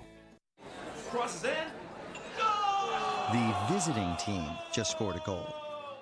Which 3G network would you trust to see if Miguel is on Skype to celebrate with him here as if you were there? Hey, call Miguel. When you want your 3G network to work, you want Verizon. IM and make unlimited international Skype-to-Skype calls without using your minutes. This Father's Day, give Dad a 3G smartphone and get another one free like the BlackBerry Toro with Skype Mobile for just $99.99 only at Verizon.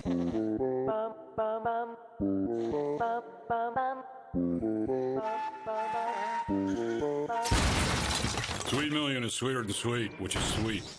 Sweet Million from the New York Lottery. Your best chance to win $1 million for $1.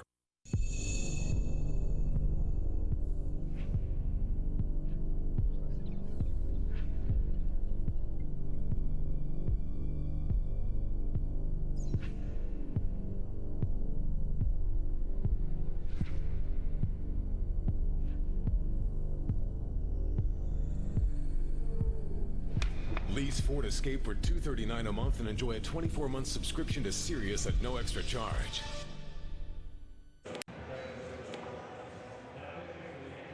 Well, now's your chance to take on Russ, brought to you by Toyota. Which is the most memorable moment between the Yankees and the Baltimore Orioles? Was it Bobby Mercer's game winner on the day that Thurman Munson they had the funeral for Thurman? B, Cal Ripken ends consecutive game streak against the Yanks? Or C, the Jeffrey Mayer home run off the bat of Derek Jeter in the '96 ALCS? You can text A, B, or C to 70377, or you can just go to my9tv.com. Take on Russ, brought to you by Toyota, right after the game. We've got Pena moving from third to short, so Jeter gets the rest of the day off, and Kevin Russo takes over at third base, and Marcus Timms is in left field. He had pinch hit for Gardner, so giving the regulars an inning or so off. And a new pitcher is Chad Godin. Ty Wigginton swings at the first pitch and lofts it to right field. Nick Swisher will put it away for the first out. Also giving Marcus Timms an at bat against a left-handed pitcher. Godin was on the mound Saturday when the Yankees lost the game in Toronto. 14 innings. So he'll probably get the last 6 outs here. Tomorrow the Yankees have a starter going that they think gives them length, and that's CC Sabathia, although he has not pitched that well of late. Pitched okay, but not to his level or the bar that he set for himself. The Orioles certainly don't like seeing CC. He's got 5 wins this year, 3 of them against Baltimore. His last 3 wins come against the Orioles. Yankees looking for their 9th win as a team against the Orioles. They'd be 9-1 if they win. The in-game box score for the O's brought to you by Ford. Check out the best-selling vehicles in America. Drive one at your Tri-State Ford dealer today. And there are 10 hits in there, so they've certainly gotten their hits, but they've only managed 3 runs. In fact, the Yankees have an 8-game winning streak against the Orioles since April 28th. And it's the longest current winning streak for any major league team against a division rival. Now, speaking of division rivals, this is a startling number for the O's. They are 7-23 against teams in the American League East. And that includes 5-4 against the Red Sox. So when you take the Red Sox games out, they're 2-19 against the Yankees, the Rays, and the Jays. 3-1. It's outside, so Luke Scott walks. Now, a team like the Orioles aren't going anywhere, but Kenny, if they continue to play well against the Red Sox, that could keep the Red Sox out of the playoffs. They could be a spoiler in this. Well, the Red Sox actually were here before the Yankees came. The Red Sox are here over the weekend, and Boston won 2 out of 3. They won the first 2, and the Orioles won in extra innings on Sunday. The first win for Juan Samuel as the interim manager of the Baltimore Orioles. His first win as a manager in the big league. And the pitch to Adam Jones outside. Boston beat Cleveland tonight 3-2. And Tampa Bay beat Toronto 9-0. So the Rays continue to win.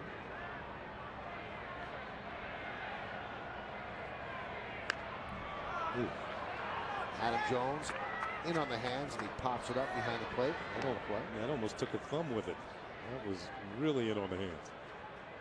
Check the bat. Yeah, just see if it's still working. Check the thumb. Reset the gloves.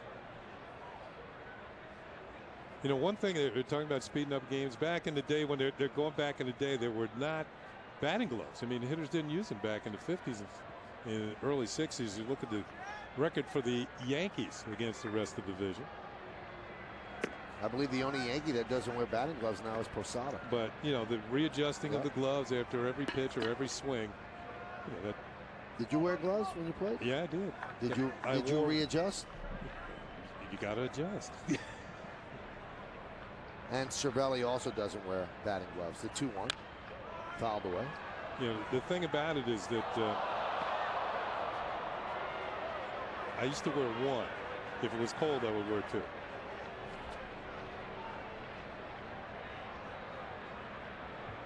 Well, no one adjusted the batting gloves more than Omar Garcia Parra. That was a little much. Yeah. That was more idiosyncratic than anything else. I don't know if that was that the batting gloves got loose.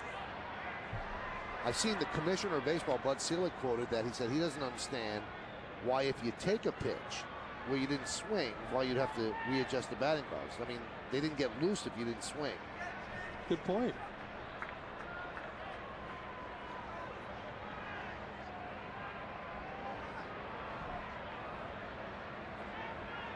The 2-2.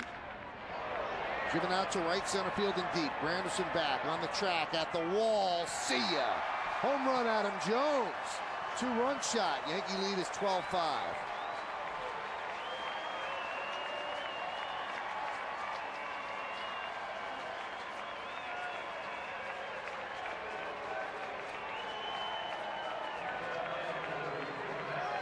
Adam Jones with his first home run at Camden Yards this year. This is his 7th on the season, but the previous 6 had all come on the road and into the bleachers in right center field.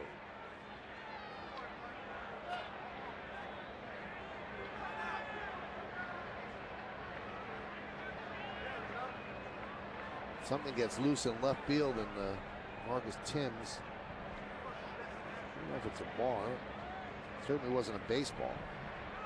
Tosses it to the ball girl. So Jones with his 7th home run of the year. And then here's Matt Wieters. Well, Chad Godin, who was picked up after the A's designated him for assignment, he really is struggling. He struggled in spring training, and he did not pitch well for the A's, and he hasn't pitched that well for the Yankees either. Last year he did. He made 7 starts for the Yankees. Yankees won all 7 games.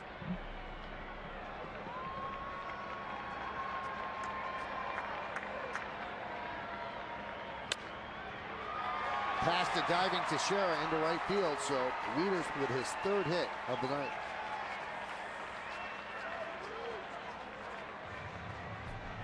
No movement in the Yankee bullpen. You're right, Michael. They want to go down to finish this off. And right now the Orioles are taking some shots at him. That's going to bring Mike Harkey out of the dugout, try and settle him down.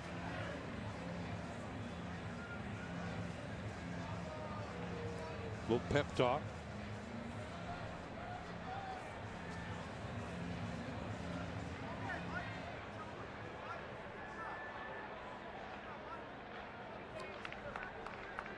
So Harkey back to the dugout, and that'll bring up Montañez. It's 12-5 Yankees lead.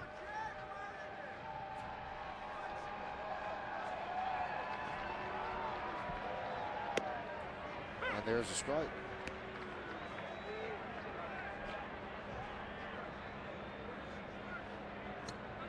Montañez with an RBI single. 1 for 3. Check swing. Did he go? Yes, he did, said Jerry Davis.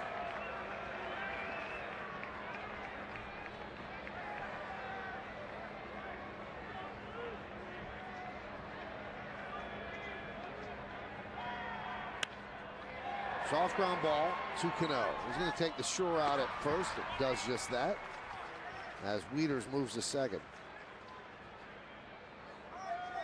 Once again, as we noted the first time we were here, the infield grass here at Camden Yards, it seems to be a little quicker this time around, but it's still pretty high. The grass kind of killed that ground ball. Looked like it had a chance to get through, but Cano got to it very easily. And there are certain ballparks where they keep that infield grass fairly high to slow down ground balls, help their pitchers out. This tourist slaps one into left center field. Granderson got a good jump, runs it down for the final out of the 8th. But 2 runs on 2 hits, the home run by Adam Jones, and we go to the 9th inning. It may be hard to believe, but just weeks ago, Janet Rydell was in need of a taste intervention. I can explain. We found this in the glove compartment. I've never done spray cheese. Really? Okay, fine, but it's not like I'm ordering Chinese takeout every day. Ryan. Every day, Miss Janet, every day. Honey, try Sabra hummus. It's fresh with herbs and spices from the Mediterranean. If you know someone in need of a Sabra taste intervention, nominate them to win at sabraintervention.com.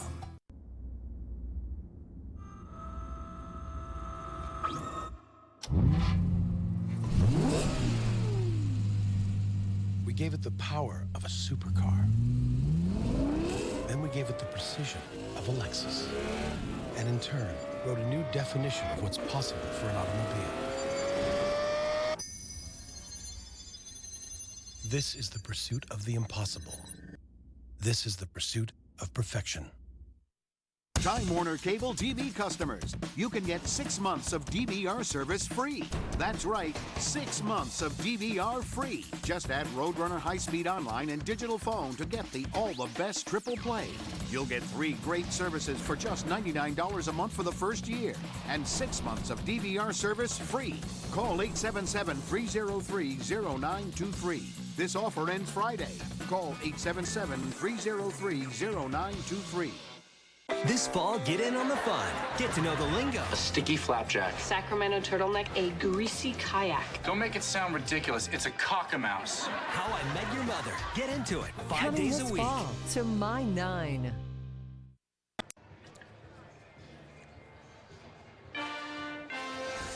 New York Yankees baseball on My 9 is brought to you in part by Acura. Acura Advance. Massachusetts Tourism. For great deals on travel ideas in Massachusetts, visit massvacation.com.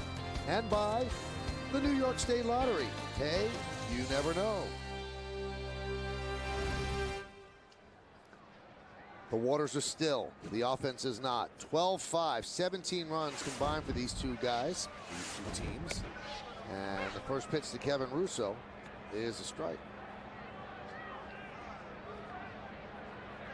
Castillo pitched the 8th, walked 2 batters, didn't allow a run. Russo skips right.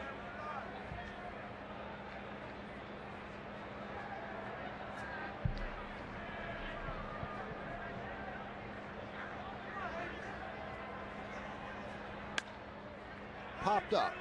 Down the right field line, long run for everybody, and it's going to fall untouched.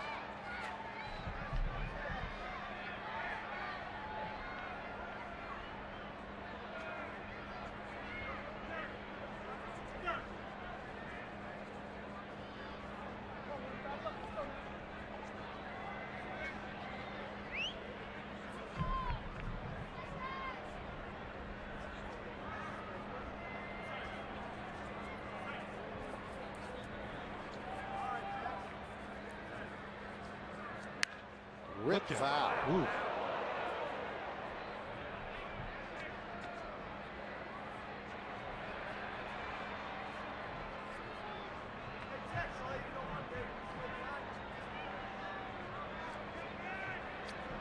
Imagine Kevin Russo, first time through the league, coming to these new ballparks, new cities. Living the dream. Oh. The 1-2.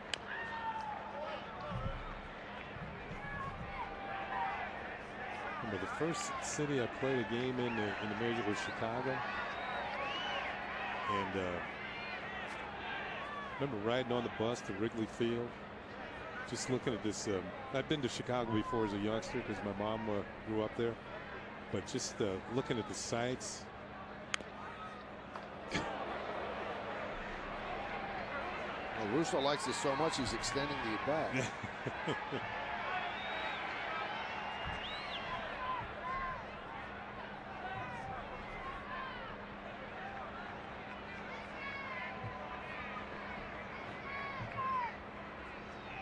Then you get to the point where you're seeing all the cities repeatedly, over and over and over again. High fly ball, center field, Jones. 1 out. And then you just sleep all day and watch the Young and the Restless. You don't really. Well, you do that, but you also, you know, every city offers something different. I mean, it's a great country. I mean, that we live in. And, you know, we travel around the American League. You see Seattle, Chicago, Cleveland, Detroit. Texas, too hot to go out in Texas. Here's Swisher. Speaking of hot, 3 for 5, 5 ribbies. This 2-run home run put the Yankees ahead to stay. 2 batters into the first inning. You think Kansas City, you got the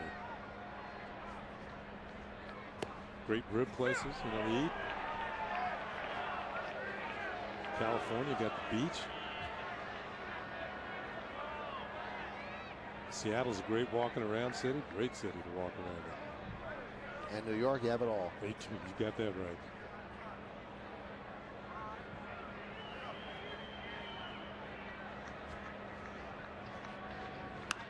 Popped up. Home run in a silo. Wigginton. And he dropped the ball. That's probably going to be a base hit. I don't even know if he got leather on it. So Swisher reaches. This has to be it's got to be an error. It is an 8-3. It's a major leagues.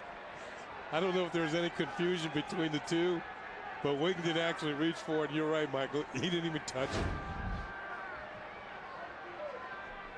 That's going to go as an E3. Here's Teixeira. Wow. Yet to be retired. He's 3 for 3, 2 walks last time up, a 2-run home run.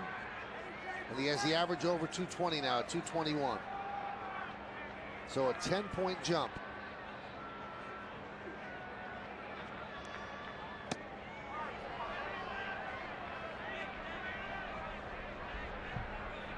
Count 1-1.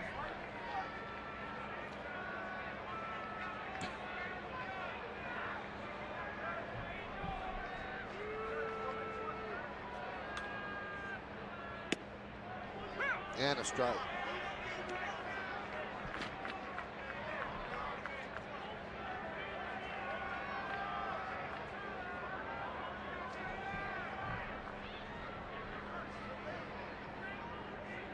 The 1-2. Strike 3. Teixeira down looking. So they finally retire Mark Teixeira. Castillo hits the outside corner to pick up his second strikeout.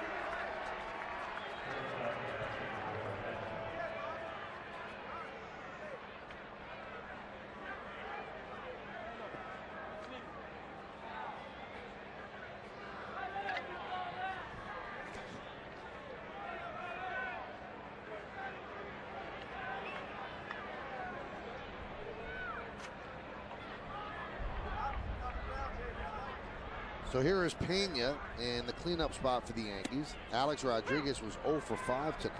This is Pena's first at bat.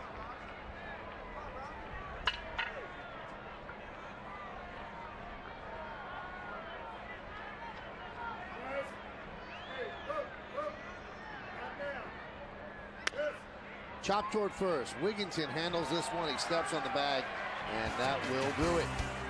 No runs, no hits, 1 error, 1 left. Last licks coming up for the O's. Yankees lead 12-5.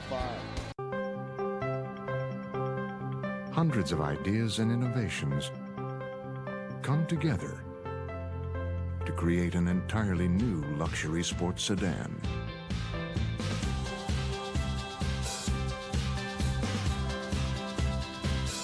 Introducing our best BMW 5 Series yet. Test drive 11 new BMW models at the BMW Ultimate Driving Event on now. Steady, boys! Steady! Is this Ben's warehouse? No, it's just over that hill! You want suits? They've got the top designers. There's even an on-site tailor every day. A snip here, a stitch there. Well, let him know you're coming. Release the pigeon! There's a place men belong.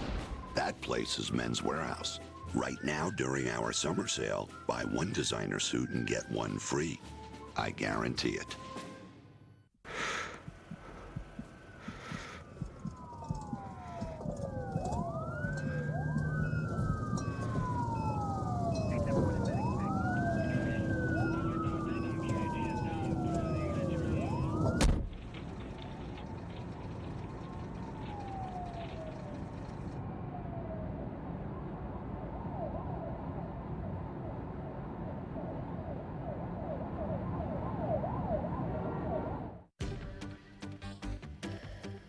The award-winning 2010 Cadillac CTS.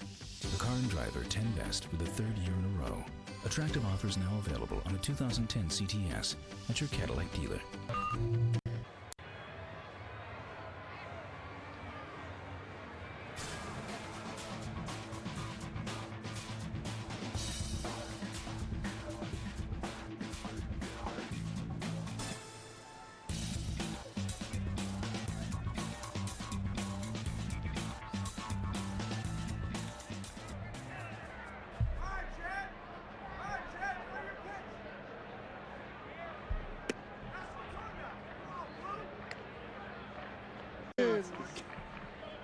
It was high, it was far, it was gone, but they found it somewhere in Manhattan. And he picked it up yesterday. Where did he lose it? He had a couple of appointments. He thinks he lost it in the back seat of a car. He had a car service. In Manhattan? Yeah, he thinks so. He got it back, so that's always traumatic to lose your wallet. Good Samaritans.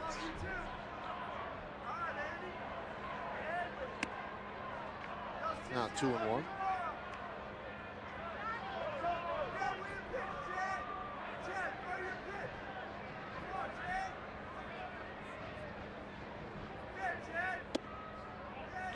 Count 3-1.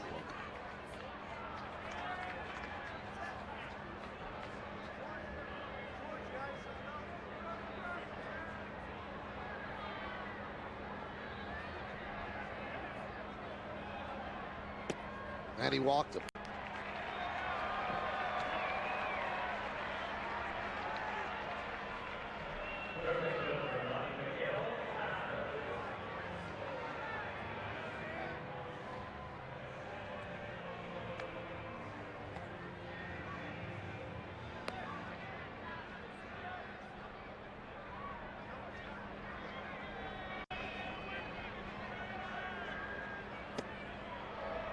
Tejada swings and misses.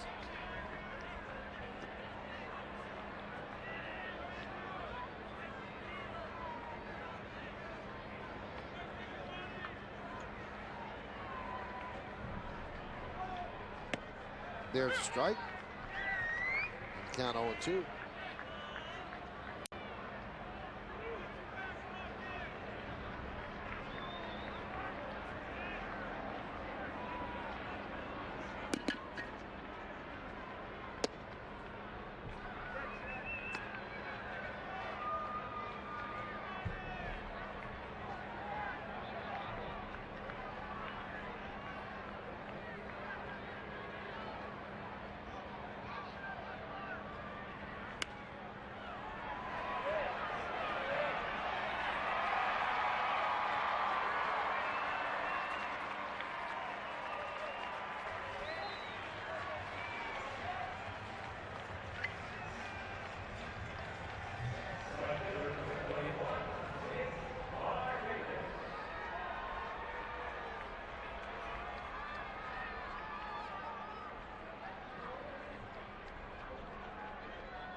I'm not putting on the spot here, but I don't have the answer for this. When the Orioles went 0-21 to start the season, yeah, was their record better than this team's record after 58 games?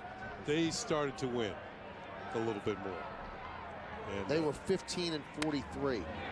There's a line drive base hit down the right field line off the bat of Markakis. Scoring easily is Lugo. Tejada is going to be waved home. He will score.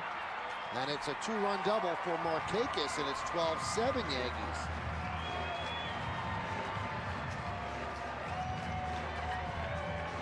Well, the walk opened the door, followed by a blue pit. Now Markakis scores the 2 runners with a 2-base hit.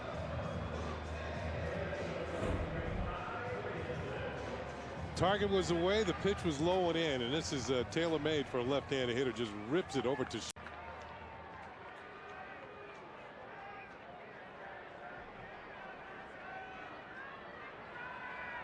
ball into the corner, get the ball back in.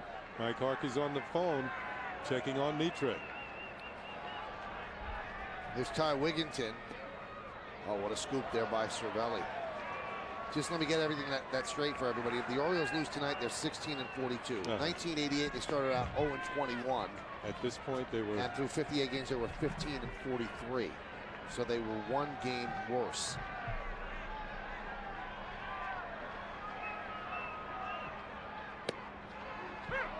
What did this team start? 2-16 or 2-16? 2-16. 2-16.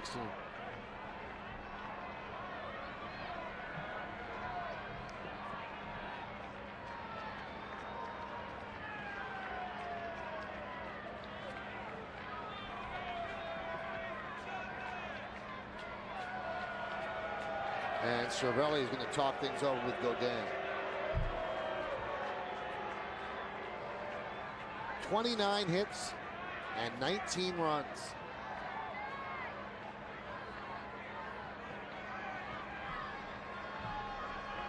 And the new bullpen coach, Josh Paul,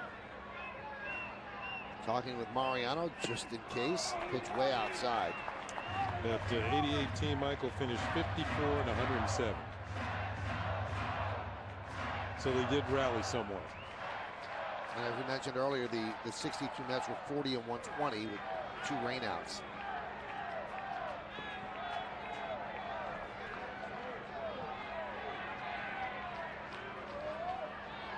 The 2-1.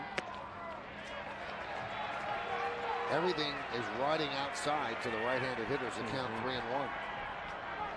Now you got Mariano starting to stir in the bullpen. Something Joe Girardi did not anticipate with a big lead. There's a strike as Wigginton was moving toward first with a walk, but called back by DJ Rayburn.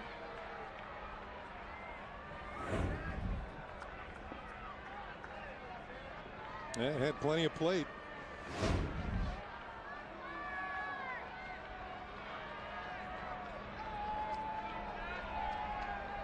And the 3-2. Fouled away. Still nobody out here in the bottom of the 9th inning. 2 runs in. Markakis is at second. And it's almost inexcusable that you have that sort of lead and you can't keep it enough under control that you don't get your closer up.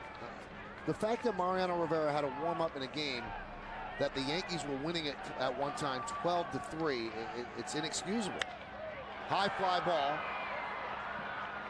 Left field, Marcus Timms makes the play. 1 away.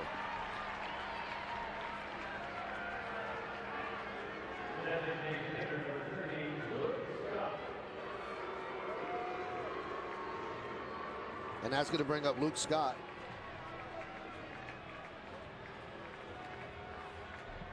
And the Orioles themselves, 7 runs on 14 hits. Now here's a team that doesn't score very much. And they got to feel this is one of the nights where we've hit and the other teams just hit more.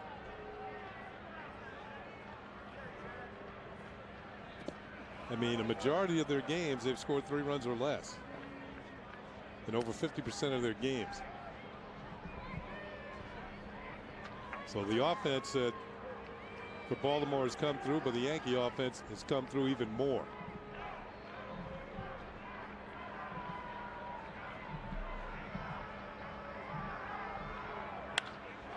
Line drive, a base hit to right field in front of Swisher. Markakis held up, down by 5. You don't want to try to do too much. He advances to third. So Scott picks up his second hit of the night.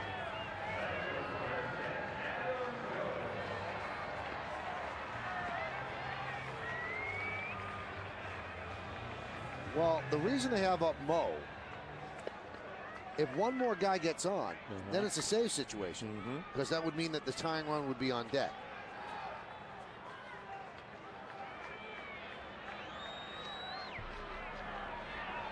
And they're going to play behind Scott at first, close behind. And here's Adam Jones. He had a 2-run home run his last time up.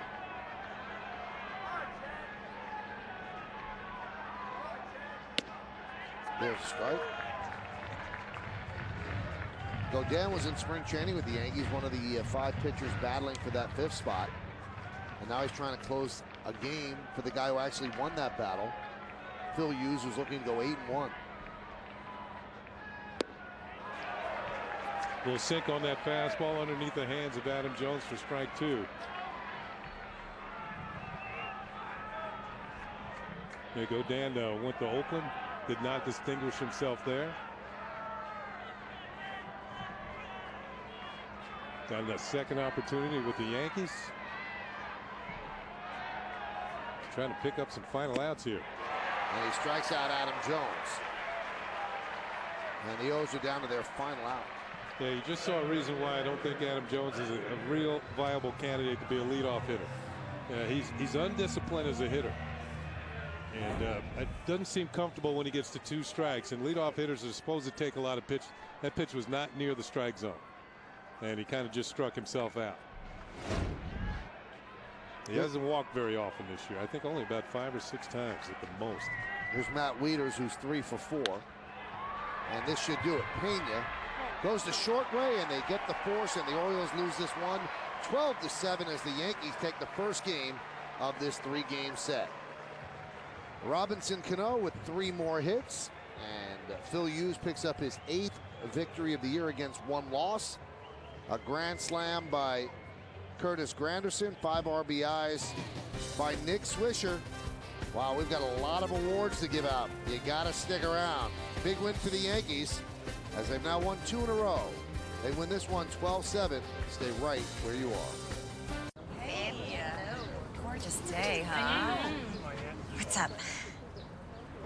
What is that? That's so weird. What?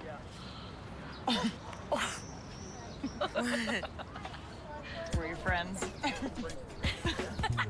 Summer's here, and McDonald's is on the way. Pick up 32 refreshing ounces of sweet tea for just $1 and sip all day long. The MCO. Yankees beat the Orioles 12-7 here at Camden Yards. It's time for the drive of the game, brought to you by Ford. Check out the best-selling vehicles in America. Drive one at your Tri-State Ford dealer today. Let's go back to the 3rd inning with the bases loaded. Curtis Granderson, a grand slam home run. His 4th home run of the year, his 2nd career grand slam. That kind of broke the game open for the Yankees on their way to victory. We've got more awards to give out. If we ever cheated you out of awards, you stick around. You're going to see an award ceremony that's reminiscent of the Oscars. You stick around.